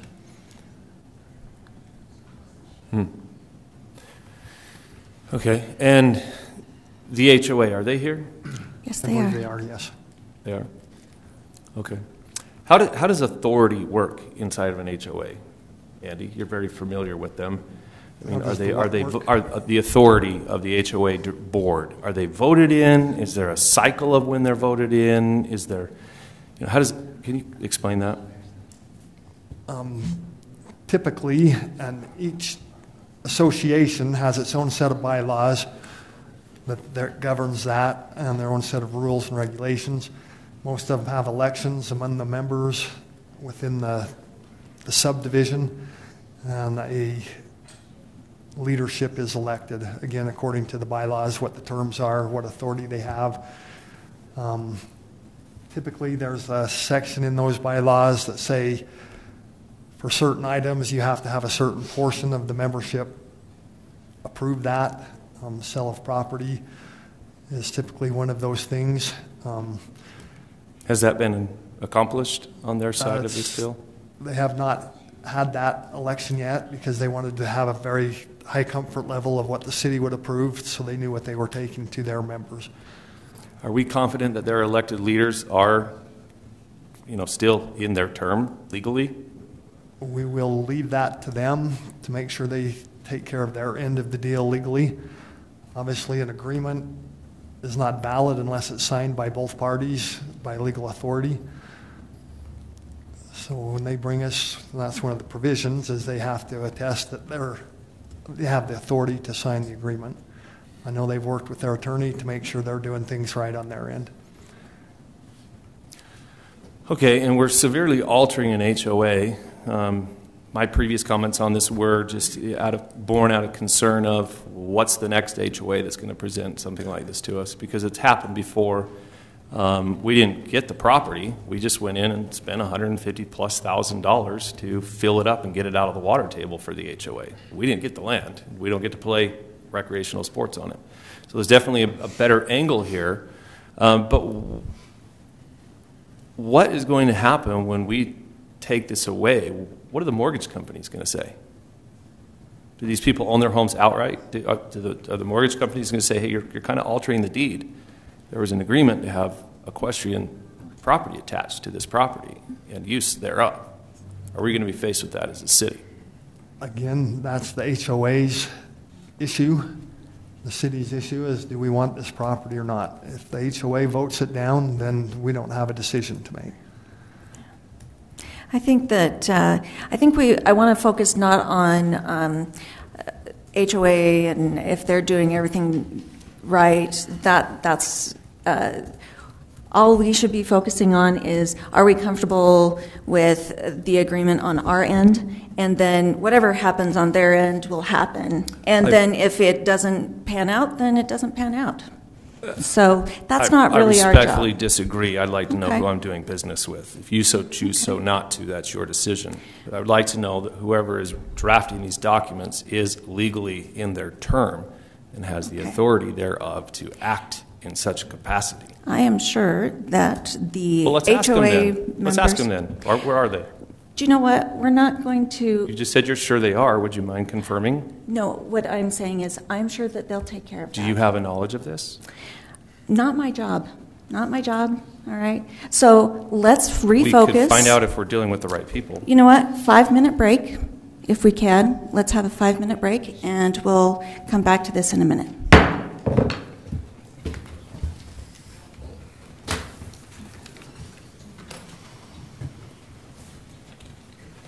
Still recording.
All right.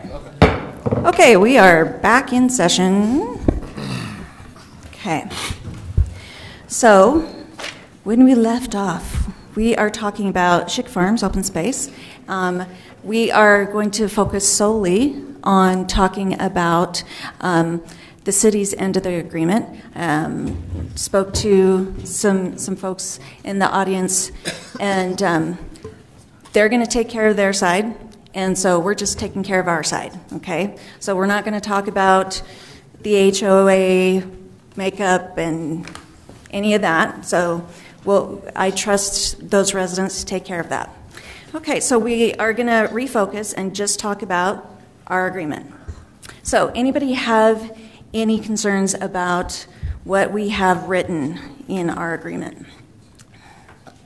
Councilmember DeCare. So I have one overarching concern with this, and Okay. staying on task here. Mm-hmm. I guess where my concern with this resides, the city taking ownership of land, being told what we can and can't do with it, and then also having to, I mean, we're going to have to obviously spend a lot of money in portions of this to get this up to snuff and get this up to speed and get it usable to a certain degree. I mean, right now a detention pond is certainly not usable by any stretch of the imagination, except to canoe in if it rains a lot.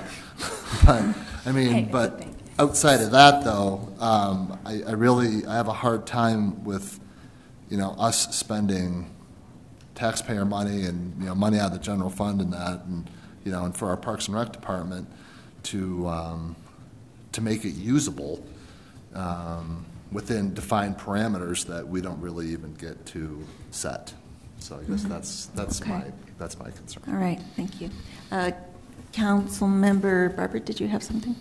Would it be appropriate to have our Parks and Rec director Yes. speak to this and what they found? Cole?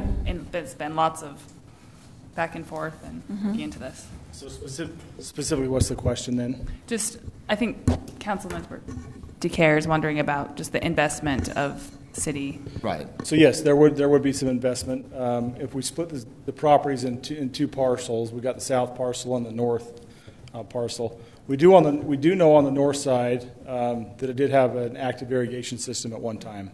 It was grassed. It was so the rehab there would be simply removing the weeds, tilling, either planting seed, sod. But with a once used irrigation system, we don't feel like we would need to go in and totally redo the whole irrigation system, that it should function as it was. Of course, we haven't been able to test that or anything of that nature, other than knowledge that it did exist. On the south half, with the riding arena, that would be the one that would require some funds to come in and add extensions to the. There is an existing irrigation system there by the little parking lot they have, and on some of the perimeter. So it would just be extending and upsizing that irrigation system to grass. A rule of thumb, when you're going to look at when we look at a piece of property, as far as if we just want to do irrigation, grass, seed, or sod, we're looking at about $5,000 an acre, and that's all the materials to put in grass, seed, and sod. Now that doesn't include any other things other than just kind of grass, seed, sod, and that's scalable based on how extensive it is, what kind of pipe, but that's kind of just a rough ballpark on what that would be. Now, the north side, with it not needing irrigation system, then you're simply be a lot less than that. A lot less per, right? Mm-hmm. Okay. Does that answer? Mayor? Yeah. Thanks, Cole. Okay. Cole? Councilmember Garn. Before you leave, what would the funding source, just looking at 12 acres, so if it's $5,000 to put seed or sod in there, you could be talking about $60,000, perhaps, somewhere in there? Yeah, so it would most likely come out of the general fund. Our general fund, not impact fees, then. Our park and recreation impact fees are locked into Pioneer Park in the next little while. Okay. Thanks. Okay. One more thing. Hold on. Shane, and then Councilmember Page. I just want to clarify a couple things. We would definitely use Parks Impact Fee money if we have it, which it has grown over the years. We just don't want to count on that And like he said, Pioneer Park is kind of, we've got a set payment there. So we also did put the 3 years in there because it would give us time to collect more money, probably in the impact fee fund if we could. And I just wanted to clarify that in that section 4, we talk about both parcels, and we mention lights and all these different things that we might do, but the only thing we're required to do is do that grass, as I understand it, is do that grass on the south side. So when he's talking about the $60,000, that's all the agreement is requiring us to do within 3 years. Other than that, it's like we could do this and we could do that, but we will still have those choices to make later down the road. Okay. Councilmember Page. Well, that actually is the question I have is, are you comfortable, Cole, that you have the money to be able to do this in 3 years, or is this something that we need to extend to 5 years or 6 years, or not even have that in there? Well, the finance director is probably the best one to answer that question, but I would feel comfortable as far as on a staffing level and what we're able to do and not do. I think a 3-year time, we're specifically talking just the south side, then I think a 3-year time frame would be feasible. How many acres is just the south side? I don't. I thought I saw 1.5. Is that right? The south side, 3? Okay. as highlighted there, is just over 3 acres. Okay. So that's the minimum Councilmember that's required in this, just so we know. You know, and we have stockpiles of dirt, and so that kind of cost would then not be borne. It'd just be some of those other materials. A portion of it is a parking lot Yes. that could remain and wouldn't require any work at this point. So the actual part that would need seeding and grass is actually relatively small in the full piece of property that's being discussed. Okay. This is all relatively, conceptually, there's a good concept at the roots of all of this. But as we sat in this meeting a month plus ago, we talked about, hey, would it be proper if we defined a criteria, number one, before we ever move on a decision like this as a city? Instead of arbitrarily, and I'm not aiming at you one bit, Cole, you just happen to be the stand. In my opinion, you're free to sit. So why haven't we defined that criteria? Why is the cart before the horse? We as a city should take the time to say, okay, we're going to step back. Thank you for your offer. We don't have a policy surrounding these kind of transactions, and we need to develop one.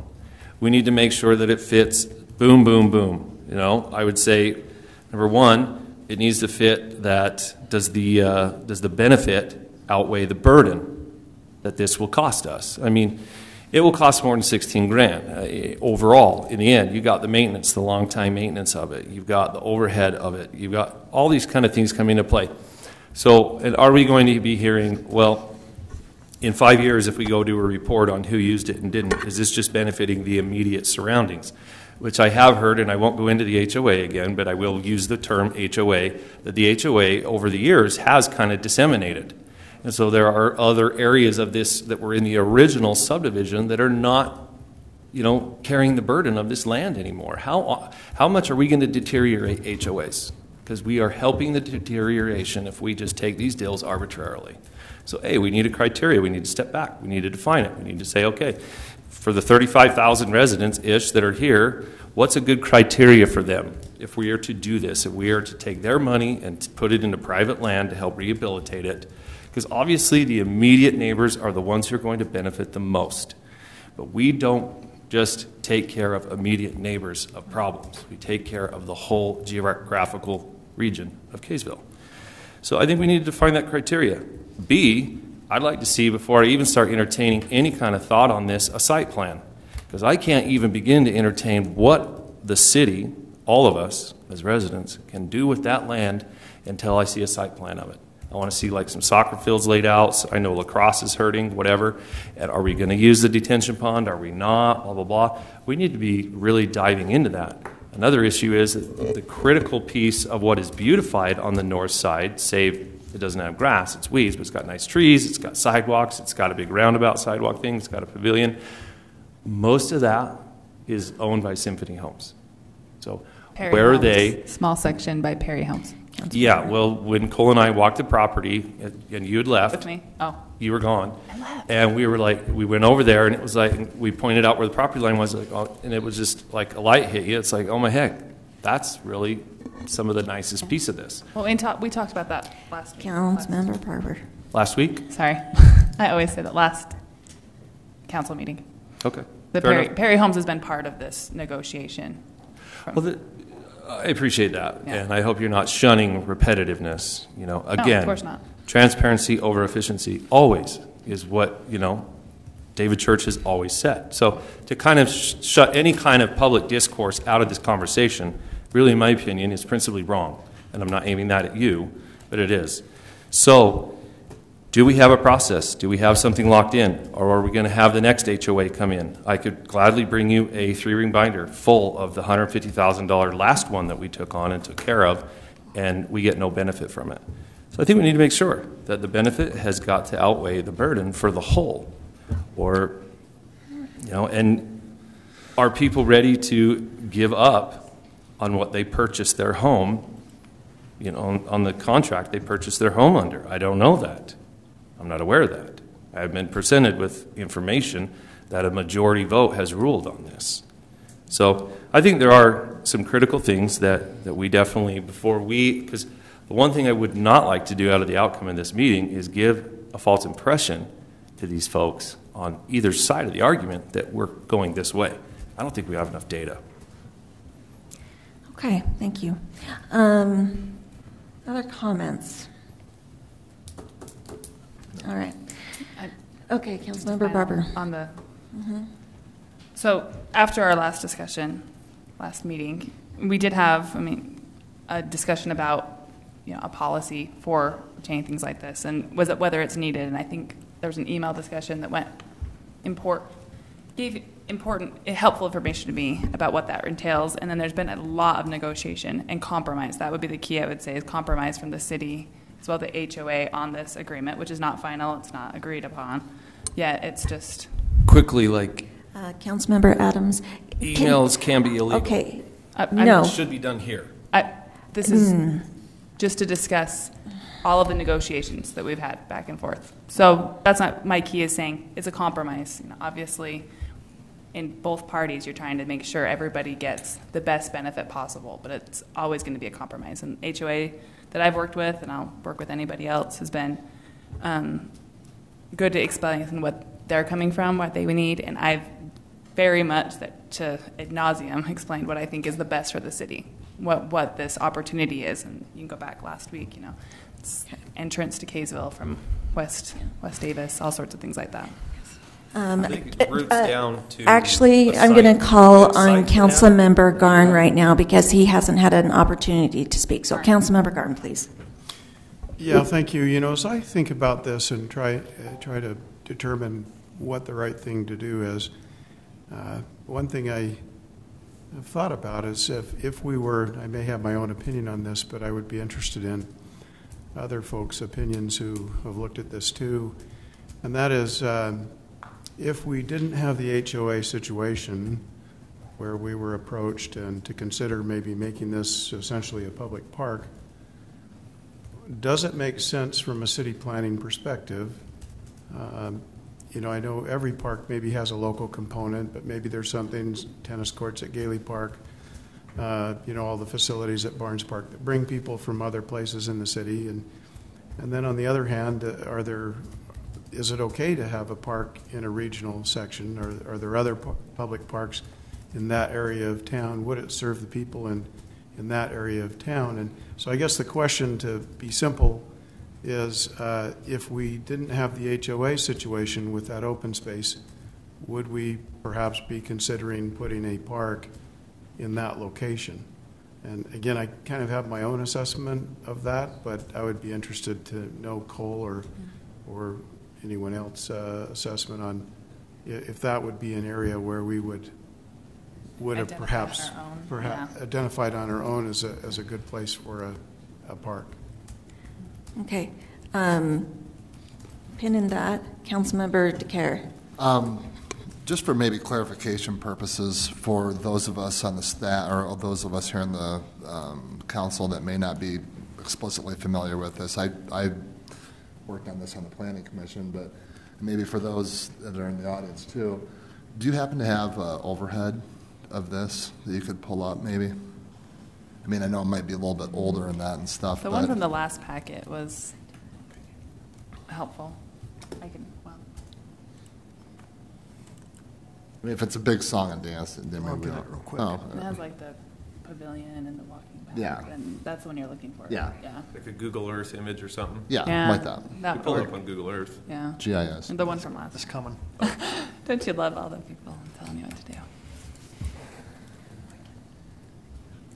And I don't want us to forget that Councilmember Garn also has a question as to, right, does it make sense to have a park here from a planning perspective? So I think that's probably a question for the council to be thinking on.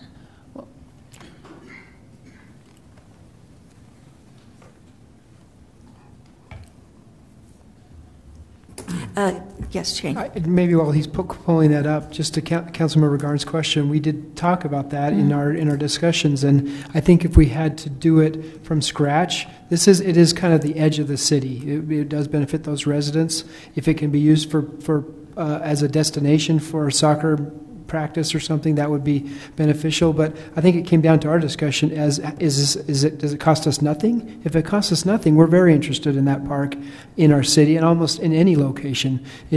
And I know this doesn't cost us $0, but is the land free? If we're purchasing land, or if it's is cumbersome in some way, that makes a difference in where we want it. Thank you. Okay, thanks. All right. Thanks, Andy. Okay. All right, so Councilmember Kerr, did you have any specific question about this? Oh, no, I just wanted to use that as an illustrative purpose instead of looking at something that my son drew. Well, no, all right. Okay. I mean, we like detailed images. Okay. I'm with you. All right. If I might make a suggestion. So we've been discussing this for a little bit. I don't see that we have I don't hear any consensus right now. Would you like to push this to a work agenda again and come back to this? Or do you feel comfortable enough with this agreement to push it to an action agenda item, and whenever the HOA makes up their mind, then we're ready? What would you like to do? Are you asking me that? I would like somebody to make a motion. How's that?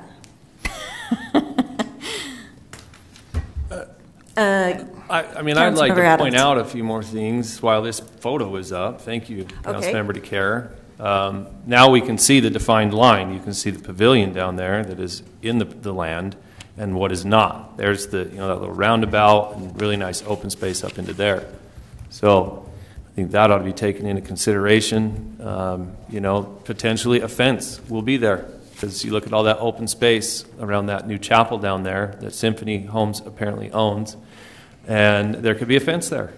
So we need to look at all angles of this. Are we okay with that? And if we don't develop the detention basin, and all of a sudden we're maintaining a water detention facility, do we want that? We've got to look at the whole picture here. I get that $5,000 an acre to develop some grass is that seems feasible. But that's not all we're looking at here. Just to reiterate, there are storm drain inlets and outlets into that pond that will have to be dealt with. If we do something with that pond, diversions, pipelines will have to be diverted out. That water will have to be dealt with. We can't just raise the floor. We've got to divert the water coming into it. So. Okay. Thank you. Councilmember DeCare. To speak on Councilmember Adams' point, and not to belabor this, I'm not going to make an official motion right now, but I do feel comfortable moving this from a work item to an action item. I mean, we'll have much more information when it comes back before us then. I think we collectively as this body have seen this. I mean, yes, we don't have every nuance. What's that?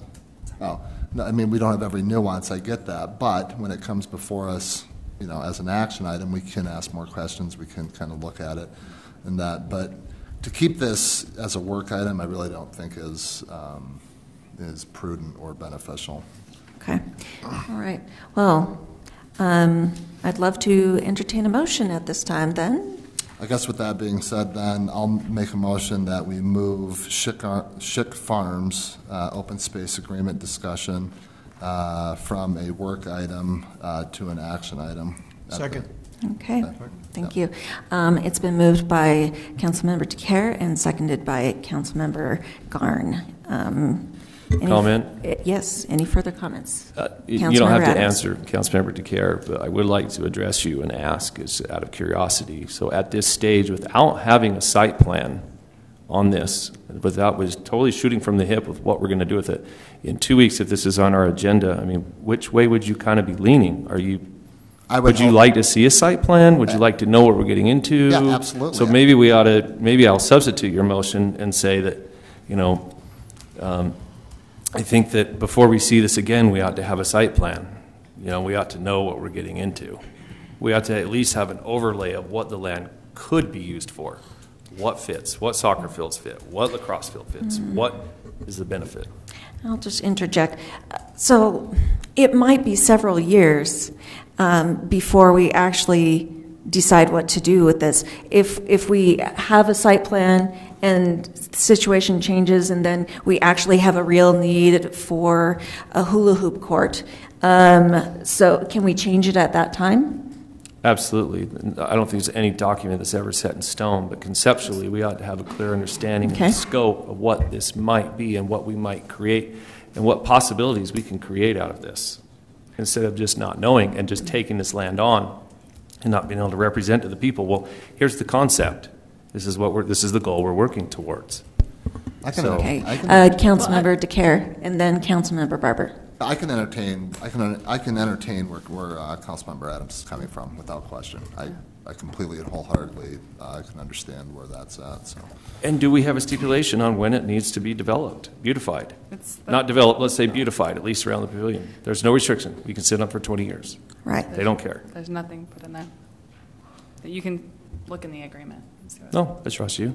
So what I was going to say is I think even with the motion that's on the table and your amendment, I think they can work together. Like, we can still bring the site plan. We can make sure we feel comfortable with it. We're not going to take action unless we have all that. And then I would just say let's work offline and work with Cole and our Parks and Recs department. Let's see what we can put together and continue our negotiations. And they'll come back next council. If we're not comfortable with it, we don't approve it. Yeah, because just roughly on that detention basin, you're looking around 150K to deal with it. 100 to 150K. I would love to work with you offline and have you, bring your expertise and say, this is what it's going to look like and this is what we can bring. I think we could do some really great work. And I would love to work with you online. So that's just where we differ. On what? Online, right here. I think this is where the most people are paying attention in the city, statistically. I think that will take a long time, to bring in all that data and information. And I'm happy to do it here as well. I just like to come very prepared. I respectfully take your comments. We just differ. It's okay. Okay. All right. So we have a motion. We have a second. We have had comments. And I think, are we ready to vote? Yes. So Councilmember Adams made a substitute motion. I was just going to clarify that. All right, go ahead. Do you want to make a substitute motion? Oh, absolutely.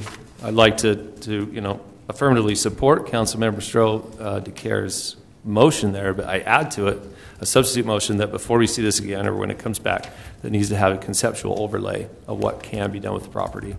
Second. Okay.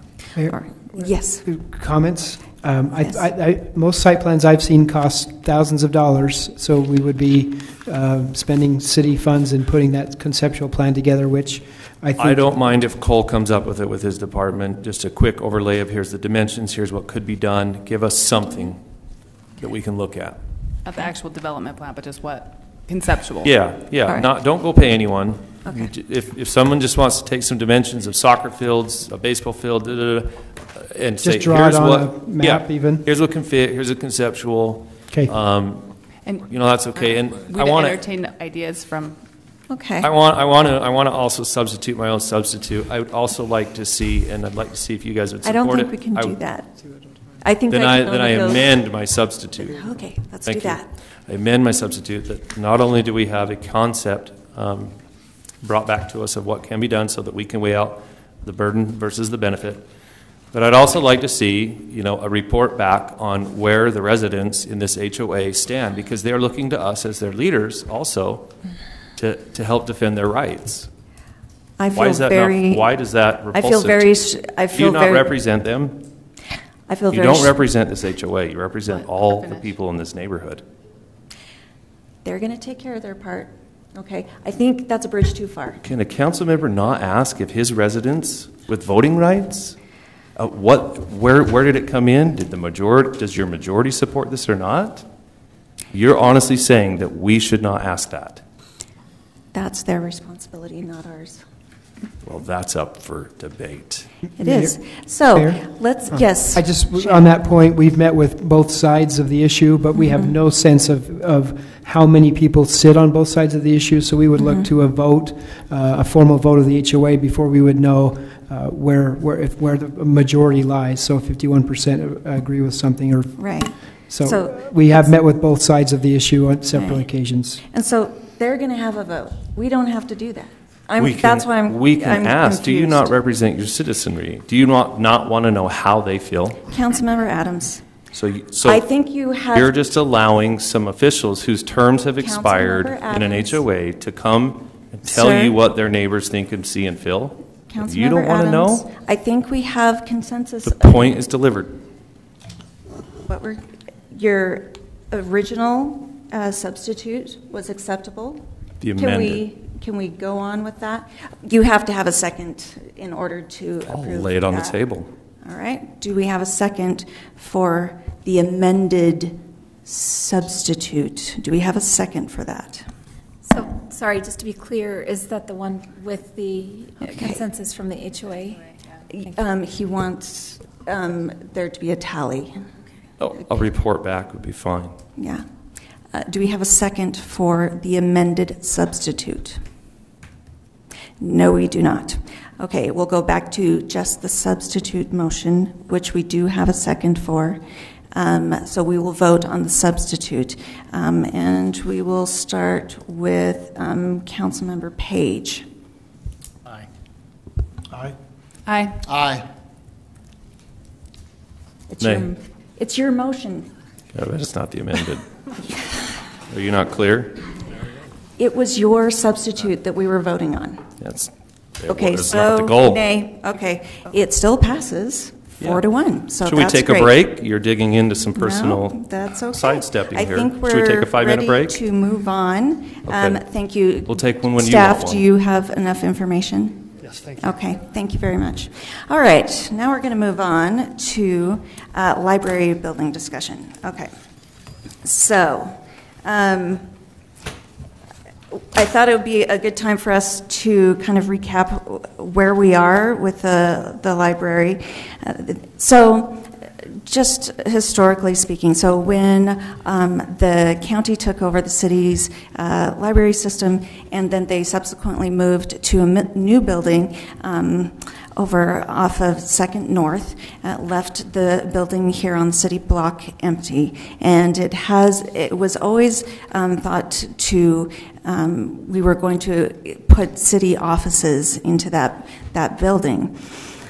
Now, it was looked at in November of 2015, and then they deferred and decided to let new council look at that. So they did look at that in 2016 and made a recommendation for the building to be renovated for office space. However, when the work started, they found mold in the walls and decided to wait and get more direction from City Council. Since that time, it has remained empty. We, as a council, took this up again early this spring because our space needs are at a critical junction here in the municipal building, and so we needed to make a decision. So what we decided to do is do a public process and involve our community in helping us to decide what we should do with the building, because it was actually not going to be big enough to meet the needs for the city long term. So something was going to have to be done. We had open house. We had community feedback. We are still slated to have a email survey to go out. We have not sent that out yet. We've had lots of discussions with our community members and a lot of people who are really passionate about our old library. Interesting thing that happened as we went through this process is that our focus has grown to encapsulate kind of the downtown. What do we want for the downtown? How can we make the downtown more vibrant, more usable, more user-friendly? So we have had lots of great feedback from our community about maybe some ideas of what we can do in the downtown area. At the end of the day, though, it comes to this, is that the old library probably does not meet the needs that we have for office space. A couple of weeks ago, I was contacted by one of our council members who actually came up with an idea which I thought would meet our needs. And I thought that what we could do is put the idea out there and discuss it. His idea was that we would lease the library to the museum committee, that is a 501c3, and lease it to them for $1 a year and get the city out of the way, and let the community step forward and take control of the destiny of that library and therefore save it. We met with the museum committee. It is a large ask for them to be entertaining this, and yet they are entertaining this idea to be able to take over the library, to rehab it, to have that museum there. And I think that I thought it was a very worthy idea, and it was Councilmember Larry Page who came up with this idea to save the library. And I think that it definitely has merit, but wanted to bring it before council and the public to discuss this. I think that if we move forward with this, the museum committee is going to need a lot of help from all aspects of the city. We are going to, if we decide to do this, we will be helping on the sidelines, technical assistance, doing whatever we can. We don't have a formal agreement at this time. We're just speaking in rough terms right now. Fawn, would you mind coming forward? Fawn represents the museum committee and one of many people that we've been talking to. And just tell us a little bit about the committee and your thoughts. My name is Fawn Morgan, and I am pleased to be here. I'm pleased to have been invited to speak to you, to explain to you a little bit about what our committee has been doing. As the chair of the Kaysville Fruit Heights Museum of History and Art, I represent a talented and passionate group of people. This committee was formed actually in a lot of iterations ago. It's evolved, but it's been going on for years, actually, in one form or another. It was formed to investigate and list historical treasures, both physical and intellectual. So not only artifacts, but potential places for a museum. And also, it was formed to preserve the history of the area and to work towards establishment of a museum. For over 50 years, this attempt has been going on to establish a facility and a museum, and it hasn't been followed up in a successful manner so far, for many reasons that we won't get into, but sincere attempts over 50 years show or confirm that there really is an interest and a need in the community. This past year, we registered as a non-political, nonprofit 501c3 because that was the recommendation first step from our museum advisors. We have researched the steps known to the wider museum committee as being necessary to create a first-class museum. The organizational structure is what we have been focused on right now. Some of those steps include visiting similar museums. So we have gone all over Davis County and seen all of the museums or historical homes that were working as a sort of museum. They've been studied. We put together a document that is on site for the input. So has that website been, this is just a question you don't have to address right now. I don't know if that has been put out to the city as a whole or if it's just something that's up there. It's on our city's website. So anybody who wants to see that, they can. They can access it. Okay. So we put that up on there so you can take a look at some of the structures of the organizations throughout the county. But in all of those situations, they are associated with their cities in different ways. So it's already been addressed that we do need to work together a little bit. We've created a Facebook group called Our Kaysville Story. It's a public group. You can all join it. We have been able to collect a wealth of Kaysville photos and stories in the short history of this committee, this formal 501c3 committee. We have gathered a community of like-minded citizens whose numbers continue to grow. We've actually really exploded in the few months that it's been up. We've begun the business of creating core documents needed for a museum. Some of those are mission. So what is going to be the mission of this museum? What is our vision for the future? And what are the values that we would work with to govern this? There are other documents, but I just want you to know that we are not taking this lightly. We're really going seriously into what a first-class museum would be. And then we have decided, we haven't finalized our mission, but we know that we want to celebrate the past and inspire the future. That for us, a museum plan is not is as much about the present and the future as it is about the past. So we have some great vision for this. We want to acknowledge the unique heritage of our area and educate our children and our public in order to identify the lessons from the past that will inform us going forward. We've gathered a group of advisors, liaisons, and other experts in the field of art. So we hope to be able to take on the LeConte Stewart Gallery back on again, art, museums, and business to assist us in the programs of establishment.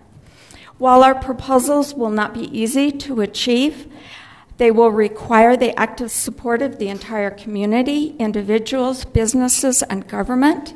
We believe that the results will benefit the community in ways too numerous to detail now, but I do have a handout if you'd like to look at it later, and will be worth the attempt if everyone rallies together in a unified effort, and I believe the city needs unifying influences. I think that this could be a real positive for the city as a whole.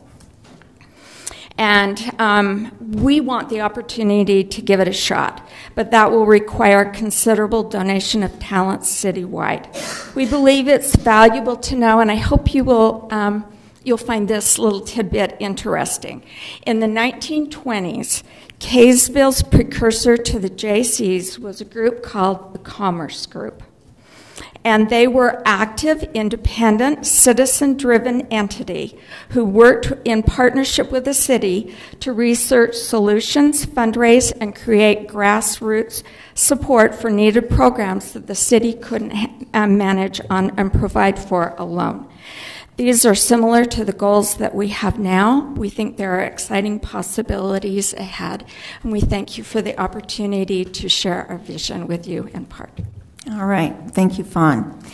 All right. So Larry, do you want to kind of address some of the points that you laid out, kind of what we're looking at and some of the benefits?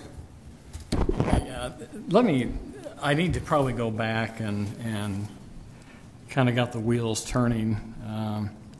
I've had several meetings with the museum people, and I remember as they were discussing and talking about their vision and what they would want to accomplish, I said, well, what are you looking at? I mean, first of all, I guess they have quite a few things right now that they have in storage. They're trying to find a place to put it. And I said, well, what are you looking at size-wise? And one of them mentioned to me in a one-on-one meeting, he says, well, let me tell you what would be perfect was the old library. That's what's perfect. That's the perfect size. And, and I guess the thing that was hard for me on this to think about that, I said, well, good luck with that. I mean, I've just been looking at this for a long time, and I guess the issue that I came to is I really feel like through all our discussions about the needs of the city, the old library just isn't, especially if you have the LeConte Stewart thing in there, it just isn't big enough for the city. And I really had a problem with remodel and put an office space and then find out that it's not big enough for our build-out, which is coming quickly. We're losing our land. And I think the thing that would be a very hard thing is if all of a sudden we spend a certain amount of money to remodel this, and then 10 years down the road we're going to have to go to square one again to grab additional office space and build a new building or whatever we have to do, and we have to invest another $4, $5, $6 million in the deal. And I just don't think that that's probably a wise direction for the city. And no matter what, I knew that this would be a tough thing, and when we went in there and I thought about this, I go, well, they wouldn't be interested in something like this because, this is going to be an expensive thing for them because we will not be using taxpayers' money on this. This will be through private donations and through, as a city, I think that we could commit to help them in so many ways to benefit that and to rally around them and do whatever we can to move this forward. But I've in my heart and mind, I've always felt like that the essential services are really what it's all about. A museum is nice, and I want it a lot. And I've come to realize, too, that there's so many people in this community that, flat out, they love the old library. It means a lot to them. And, it doesn't mean as much to me, but I think it means a lot to a lot of people in this community. And I just thought that, if we can make this work, this is a win-win for not only the museum people and the LeConte Stewart, this is a win for the people that want to save the library as part of our heritage, and it's a win for the city in the aspect that we can put this to bed and then we can make plans and move on. I could just see this conversation going on and on and on and on and nothing happening. So I guess that's the concern I have, and so I think that this is. And when we met with the committee and we presented this to them, I tell you, I came away from that meeting and I go, you know what, these people are going to do this. They have the heart and the soul, and with the help of the city, encouragement, and working with them, I think they're going to accomplish that. They're extremely organized, and they know what they're doing. So that's kind of where I'm coming from, and I hope that the people of Kaysville would, if we decide to go this way, that they'll be willing to support this effort and do whatever they can to benefit, because I think it'll be a blessing for the city that we look 20 or 30 or 40 years from now, we'll look back and say, you know what, this was a great thing that we did, and to save that. And because I think everybody in this room realizes we're losing it quickly in Kaysville, and it's growing so fast that if we don't work on it and serve it now, we're going to have a tough time because nobody has the passion that these people have. And I think that's extremely important. Thank you. So just throwing it out there, obviously still working out details, but I think it's a win-win for our community. And so, Council, questions, comments? Councilmember Adams. I mean, first of all, Councilmember Page, thank you for that, and welcome aboard. It's been 2 years of, I don't know how many thousands and hours and tens of thousands of dollars have been spent on this study, that study, whatever. Welcome aboard. I don't know when that change of heart happened, but welcome aboard. The other question that I have is, how is this a win-win for the community? Now, before you answer that, yes, it's the win-win, absolutely, for everybody who would like to see that building preserved, which is a great ambition. But where's the win? So if we're a community and staff is part of that community, you're calling it a win-win, and now, devil's advocate here, so let's peel the wool back from people's eyes. Where are you going? Where are you going to take the new city hall? Come on, throw it all out there. Okay, let's not bamboozle. No, I think we needed to bifurcate the issue. I think we tied up what we needed for space with the old library. Well, now we're pulling that apart and saying this building deserves to remain. Well, the political regardless. strategy is very clear what's going on here. But so where's the new city hall going to be? Well, we're going to have to continue to discuss that. Giving up on that. So if you'll allow me to explain, we have basically two options. We can either build a building on the east side of the parking lot, or we can extend this building. So that's going to be a decision for this council to make. Do we want to stay here, maybe add on? We need about 10,000 square feet still. So we could stay in this building, renovate it, and add on, or we could build a secondary building, and keep this building here. I feel that we probably would get more bang for our buck if we stayed here, added on, renovated, because then we have all of our staff in one place. But I'm willing to be persuaded if there's a better option. But I want to keep that separate from this, because I think right now we're focused on, what the fate of the old library. So let's talk about the fate of the old library. But yes, that is a very pressing need. And in fact, I want to talk about it at our next council meeting in 2 weeks. The politics of the room are obviously thick. There's obviously a lot of forethought onto the strategy that's happening here at the table tonight. But the fact of the matter is, to clearly state my stance, I believe that building could have been shared as a museum and for some spatial needs for the staff. That's why I say, staff are part of this community too. I just don't think that we need this monstrosity of a building, and I don't really believe in some of the spatial needs that have been, professed to us. That's just my opinion. So I clearly stand where, the direction of that building, I think it could still be shared. I think this is a great punt. Good job, but you're punting. I think that we're going to be able to get a nice museum without taxpayer money. That's a win. And also, it really gives the community the opportunity to show that they value our heritage. And that's what I hear when I was meeting with people time after time after time.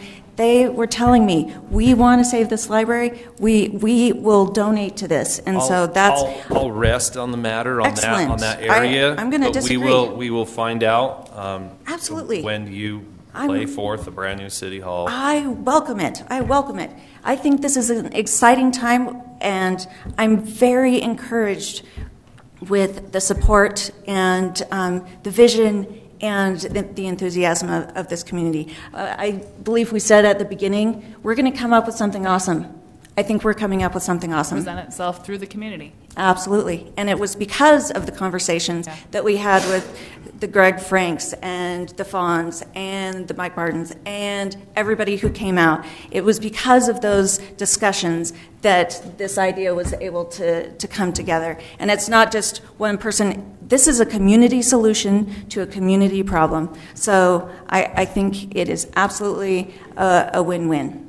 Any other comments? Yes, Councilmember Garn. Yeah, I really like Councilmember Page's idea, and I think, who doesn't support a museum? There's a museum in Fairview, Utah that has some of my mother's paintings, oil paintings in it, and I haven't been there for a while, but I'd love to go back there. But what a great thing to preserve the heritage of a community. It's wonderful, and I think to Councilman Page's earlier comment, though, my only concern was the essential services, what a city mainly provides, and how much investment there would be, and whether that building can, how expensive it is, and all those things. But the thing that's so nice about this is you can kind of have the best of both worlds. And to address Councilmember Adams' concern a little bit, and I don't know of any plans, haven't discussed any, in detail at all regarding office space needs. But I do believe in my assessment that there is a need now, and that need will continue to grow a little bit, not huge, but it does look to me like we need more office space. But I didn't like the idea of two buildings, and I still don't. I agree with Mayor Witt on that just for efficiency's sake and probably cost too, that it would be nice if we could just have one building rather than two. And that was the one problem with renovating the library, is then you've got two office buildings, so you don't really need that. And again, there's a lot we'd have to look at, but it certainly makes sense to use our existing assets, update them, HVAC system, all of that, and we can get into that later. But it seems like a great direction to go, and so I'm supportive of the concept. All right. Thank you, Councilmember Garn. Councilmember DeCare, anything? No. You're good? No. Right. I'm going to read no necessary action necessary at this time. So I think we've thrown it out there. Thrown it out there. Right. It doesn't need to go off into different places right now. We've addressed a concern and a need, and that's what I'm good with. So. All right. Okay. Okay. So we'll just move on. And thank you to Fawn and others. Good idea. All right. Thank you. All right. Let's go to item D, liability and property insurance discussion. Mayor, in our annual retreat earlier this year, we talked about the council gave us kind of some direction on going out to bid for our property and liability insurance consultants. So over the years, we've used basically one consultant, but they were able to take our property insurance out to bid periodically every 3 to 5 years. But we did actually go out to bid for the consultant services in this case. We followed an RFP process. We had 5 potential responses, potential insurers. We met Mr. Mills and I, Mayor, Councilmember Garn, and Mr. Story met together, talked about some of the insurance needs that we have in the specific situation we're here in Kaysville. And we narrowed that list of 5 down to 3 firms. We brought them in and interviewed them, took over an hour each with each one of them. And then we got together and discussed, again, what do we need here in Kaysville. And we're excited and happy to recommend to go with the Utah Local Governments Trust. We have some individuals. So what we're looking for you is some consensus on that change in our insurance brokerage services. And if that's the case, we would continue to negotiate with them and bring something back to you as far as an agreement at the next council meeting. As I mentioned, we have several of them here. They haven't prepared a slideshow or anything, but they're here to answer questions. And I'm sure Steve would like to say something at least. But if you have any questions from the staff, Dean and I are here. All right. Thank you. Please. Shane, and we appreciate the opportunity to be with you here tonight. My name is Stephen Hansen. I'm the Utah Local Governments Trust CEO and Executive Officer. We are grateful for the opportunity to have shown you what we can do from a partnership standpoint. We believe that Kaysville would be a wonderful risk for the trust, would certainly benefit our membership of more than 560 members across the state of Utah. And we also believe that we can benefit this city tremendously by working together.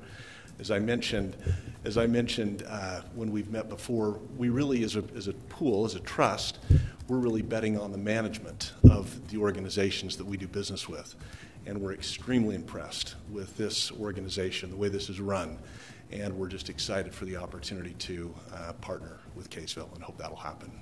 All right. We'd be glad to answer any questions. All right, thank you. Any questions? I've got one.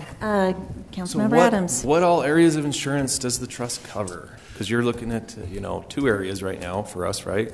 What other areas do you cover? Great question. So we have some pooled products. We have property and liability, and we also have workers' compensation. And those are our pooled products, the primary pooled products, and then we broker some other products as well. But what happens on that, Councilman Adams, is that we take the risk as a pool, and then we reinsure with some of the largest reinsurers in the world to protect us on the backside. Do you also get into health insurance? We broker that. We broker that and provide options for our member entities to look at, but we do not take the risk on those programs. Have you ever had a chance to bid with us on the health side of things? Would you like one? Yeah. we would love to. We'd love to take a look. That'd be great. We'd love to take a look at any of your programs, and certainly be glad to provide some information and take a look at those programs as well and see if we can. Yeah, we've had some great dialogue over the years. The city manager and I, in fact, have had some good dialogue about opening up, that. We've kind of been with a current provider for, we'll throw out 20 years, give or take. And fortunately, I appreciate the conversations we've had, Shane, about this topic. And it'd be great to see in the coming years, a broader scope of bidders in that arena also. We'd nice love to meet do you, that. sir. We can provide you with those options. Excellent. Appreciate that. Mayor, Yes. also one thing about the workers' comp is we did go out to bid for workers' comp last year, and the trust bid on that, and we didn't get it, so we went with I'm not going to say a better option. Steve, what am I going to say? A less expensive, maybe, I don't know, a different option. There you go. Great point. And to add to that, and we saved greatly there too, and we're saving greatly here tonight. And I'd love to keep the ball rolling in the insurance umbrella and see where else we can save. I've got a buddy, matter of fact, who owns a sizable organization, many companies underneath one umbrella.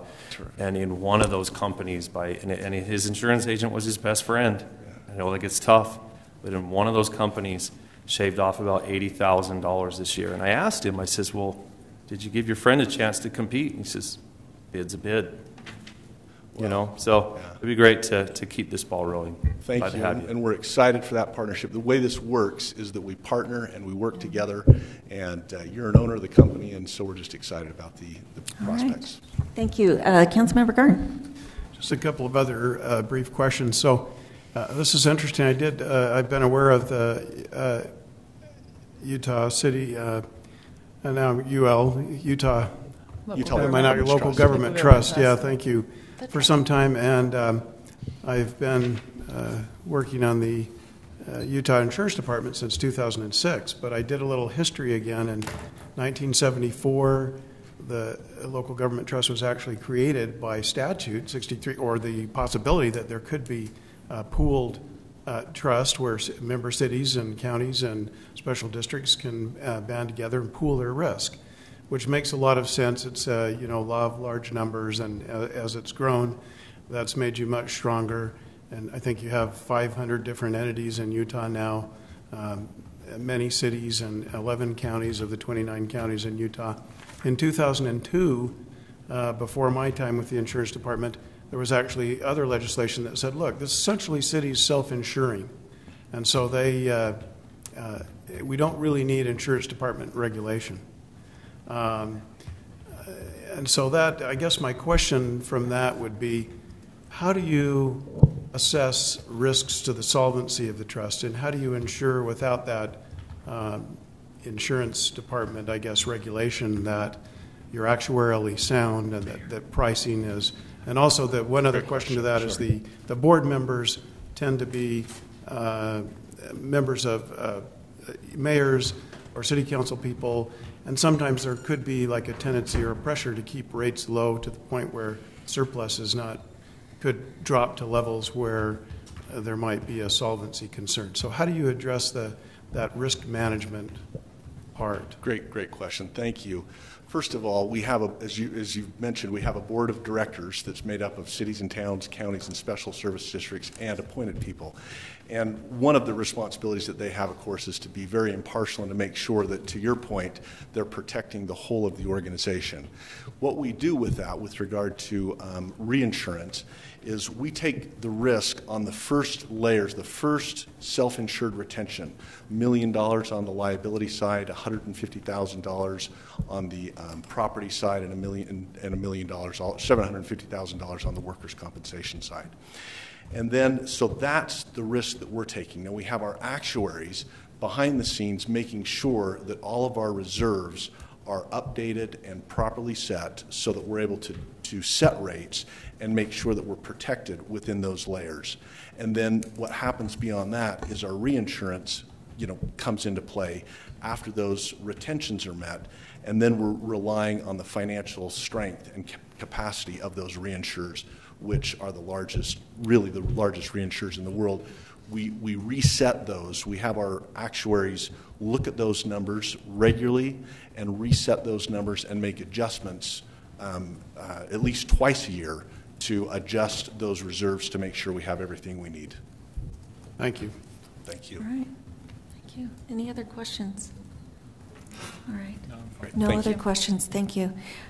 Any direction needed? We just would need to move it to an action and okay. we'd be set. Anybody want to move this to an action item, please? I'll move this item to our property and casualty insurance to an action item. I'll second that. Okay, it's been moved by Councilmember Garn and seconded by Councilmember Page. Councilmember Barber. Aye. Aye. Aye. Aye. Okay, motion passes 4-0. Okay, Economic Development Incentive Plan, please. As discussed a few council meetings ago, we talked about the potential need for an economic development incentive plan. We have something there before you in the packet. We've worked on this. I think Lyle and I have gone back and forth several times. We've presented it to others for comments and received some great comments back. We think it's really close to ready, and we're looking for some feedback from you on those items that were discussed. I think we discussed it before Councilmember DeCare was part of us, so he may have some other comments or questions about it. But like I said, we think it's really close to being adopted, and more or less what we have been operating under. Some different incentive ideas that we feel are on the table, and we're here for questions. Okay, thank you. Councilmember Page. Question? Yes. Okay. I guess you can answer it sitting down just okay, as well. I'll do either one. You're very talented, that's for sure. Hey, just a question. First of all, I really like this, but I guess my question is how did you come up with this? I mean, did you pull from other cities or? We did. I think, and especially Lyle. Let me give him all of the credit, if not 95% of it. He's very familiar with economic development, not only in our city, but with a little history, but also in other cities as well. So, as we've interacted with EDC Utah and different and Recon down in Las Vegas, we have been able to glean some of the generally accepted economic development options that are available to us. I think there are several in this document that we will absolutely never use. But we wanted all the arrows in our quiver. We wanted everything in every play in the playbook, and then as things come in, as you've read the document, as possibilities come to us, we can make those decisions on a case-by-case basis. It gives us some general guidelines, and it also would be a good document for us to give to somebody else and say, here's what we are willing to discuss. But if I hope you've read it, and I hope you understand and read the parts where it really gives the council all the ability to say yes and no pretty much arbitrarily. And that's always the difficult thing about economic development is there are winners and losers. I think we also try to address the existing businesses as much as we could in this document. That's always a criticism, that we're trying to recruit someone else at the expense of those that are already here, and so we try to address that as well. So we did take a lot from other cities and a lot from what we are already doing as a city and have done for several years. Yeah, just a follow-up question, and the thing I think I kind of like about this is, all businesses are not created equal, and it does allow the city to not, carte blanche. I mean, just everybody's treated the same. I mean, we realize that some businesses give a greater impact and a better, bottom line for the city than other ones do, and I guess it takes the handcuffs off and allows us to look at those kind of things to, give incentives, and also the part in there where it talks about if existing businesses decide and we like to keep them around and they're expanding or whatever, then we have that option with them as well. Yeah. So it's very good. Yeah. Councilmember Garner, then Councilmember DeCare. So I just have some minor, non-substantive edits that I'll provide for you to consider.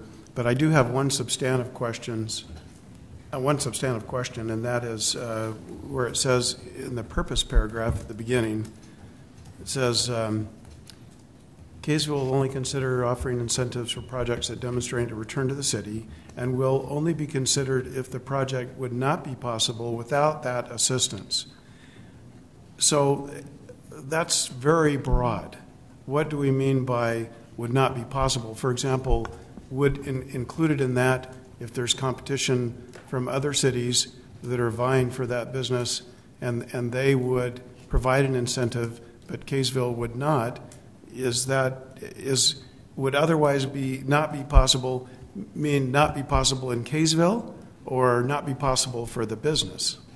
I think it's a great point. I think the default position is that we're looking at them, making them viable in our city. But as we compete, you're absolutely right. Sometimes they'll be viable anywhere they go. Trader Joe's might be viable anywhere they go. And so if we want to compete with them, maybe we do need to be a little bit more aggressive than we would normally, just having them give us a pro forma and showing us where they're needing a shot in the arm. So, and maybe this is a question for Nick, but generally when something is more broad, and I won't pretend to be an attorney, but you take a broader interpretation of the law, and if it's more specific, then, if it is specifically narrowed down to, and I'd be worried about this, okay, they don't have the financial capacity, they're really struggling to make a profit, and therefore we're going to provide an incentive to try and build up their profit. I mean, that would, I think, would be a negative. So I guess we take the broad construction of that term, that would not otherwise be possible. In other words, we're not going to get the business if we don't provide some kind of incentive. And maybe we should just clarify that some and make it, I don't know, even more broad. Because you're right, broad is good to me in an economic development incentive plan, because we're wanting to keep all of our options open and to incentivize people that may be completely viable. But maybe to an attorney, broad is not good. And that's where Nick and I will have it out in the office, I guess. But it depends, right? Thank you. Okay, Councilmember DeCare.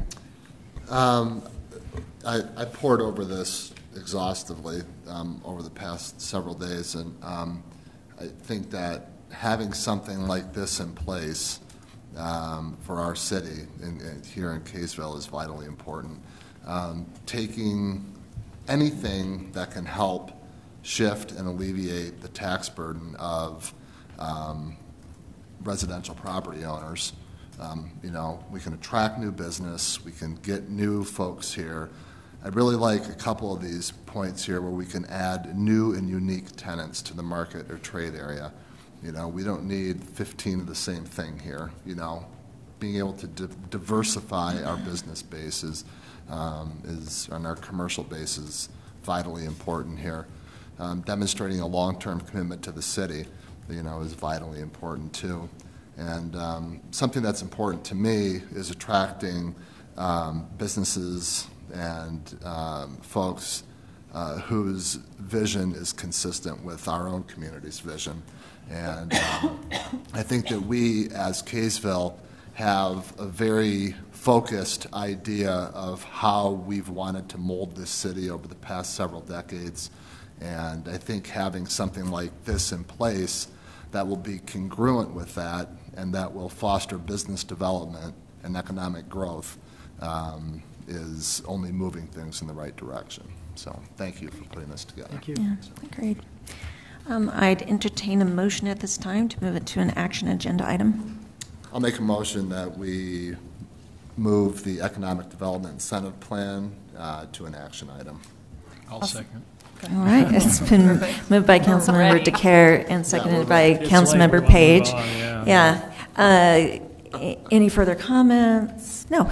All right, let's vote, and let's go with Councilmember DeCare. Aye. Aye. Aye. Aye. Okay, motion passes 4-0. All right, and then it's called to the public, and we have, unfortunately, Dean Wall had to leave. Luke Johnson. Oh, I'm sorry. Randy West. Thank you.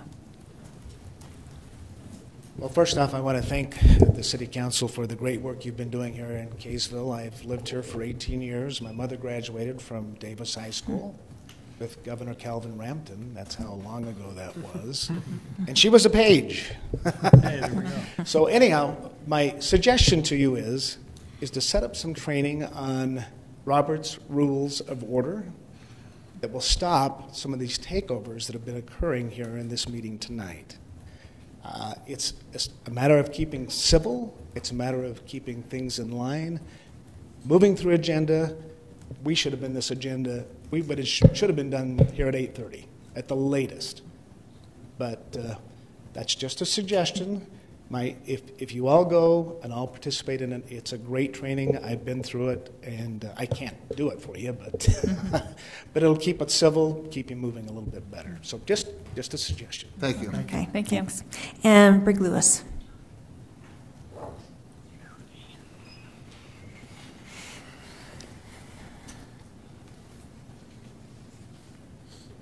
Okay, Brig Lewis is my name.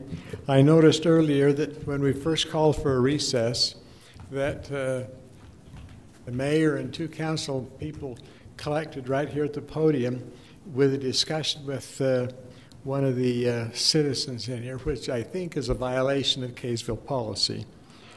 When you have three together, you have a quorum. It is essential that we preserve our heritage. If we do not, we may lose our ties to the future. We must keep our past.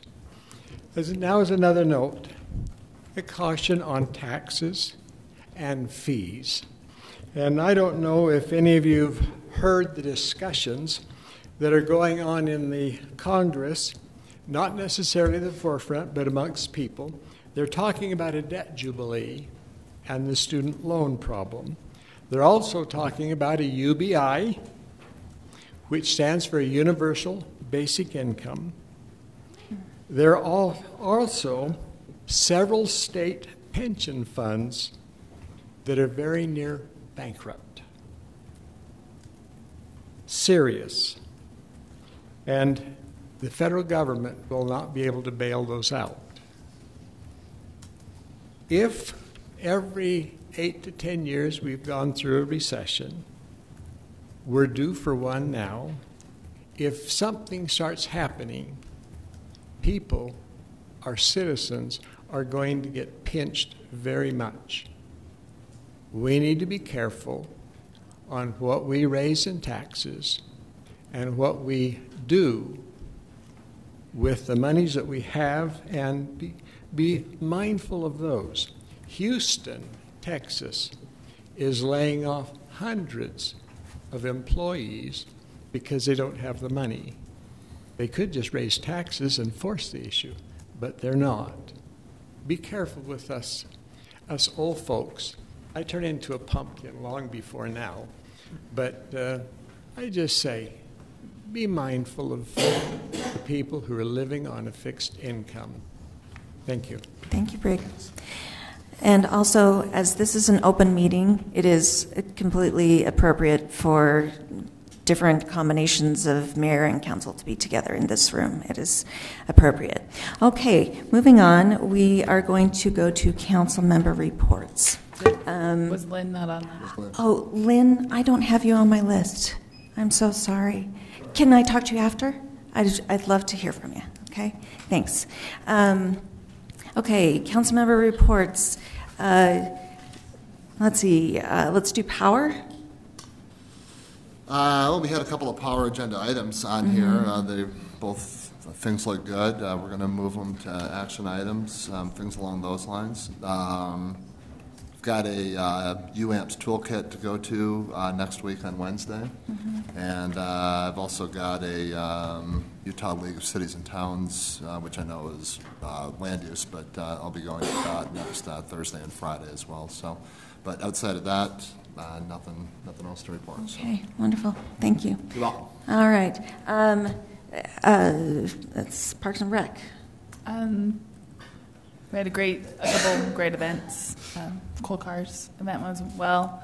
Great presentation today by Cole. I hope everybody learned a lot from that. And if anybody has comments on the Schick Lane item that we had today, I'd be happy to talk with anyone or email me. Call. I think it's an important part of our city. So. Okay. And then next week we will be swearing in our new Youth City Council. All right. Wonderful. I was going to ask about that. Yeah. Thanks. How about Public Works? Yes, I had the opportunity last week to meet with kind of a lunch meeting with several of the employees from Public Works. And the thing I'd point out about that, it was interesting that, well, I got to meet several of them. Many of them from the water department were handling a water leak on Main Street.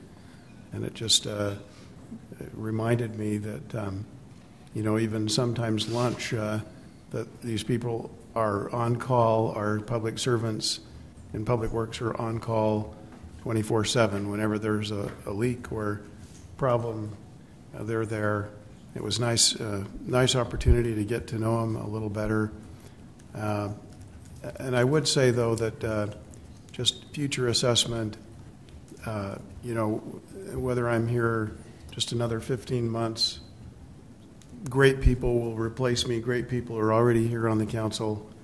And, I hope that I can get a few more things accomplished. And I'd like to maybe before, if this is my one and only term, I would hope that we have a discussion not only about, office space needs, but also the operations center, because in my assessment, for what it's worth, it's time to look at ways to expand that and to better protect our assets like the snowplows and to replace snowplows. And I think there's some real issues there. Sometimes we can be penny wise and pound foolish when we count every dime, but we don't look at the efficiencies involved. And buildings are a relatively small cost compared to the actual cost of salaries, and to the extent that we can become more efficient over time, and part of that is having good tools, good equipment, we actually save the taxpayers money. So I hope we have that discussion sometime in the next year or so. That I realize there's a lot of needs, and sometimes there's a reluctance on the part of elected officials to talk about what needs to be done. We don't want to, have too many things thrown at the citizens all at once, but when we kick them down the road, they only get worse. So, thank you. All right. Thank you. Community development. As you see, the community development staff has been incredible. If you see, on the agenda, all the big ticket items that they've been working on, and some of them for months and months and months. I can't say enough that my appreciation for the hard work that Andy and Lyle and the management of our city and what they're able to accomplish. And it's just, these little things, and they're not little things. When we come up with policies and the way we do things, it'll perpetually bless the city to run more efficient. And so I just want to express my gratitude to them and their willingness and their hard work. And it's a great thing. All right, thanks.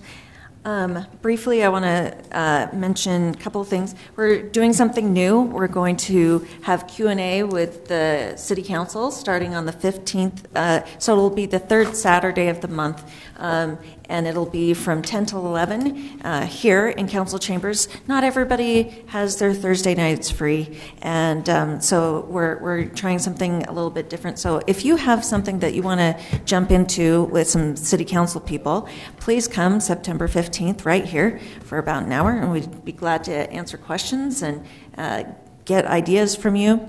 Also, next week is Utah League of Cities and Towns conference down in Salt Lake, so many of us will be attending that. And also, please remember, if you haven't noticed, kids are back in school.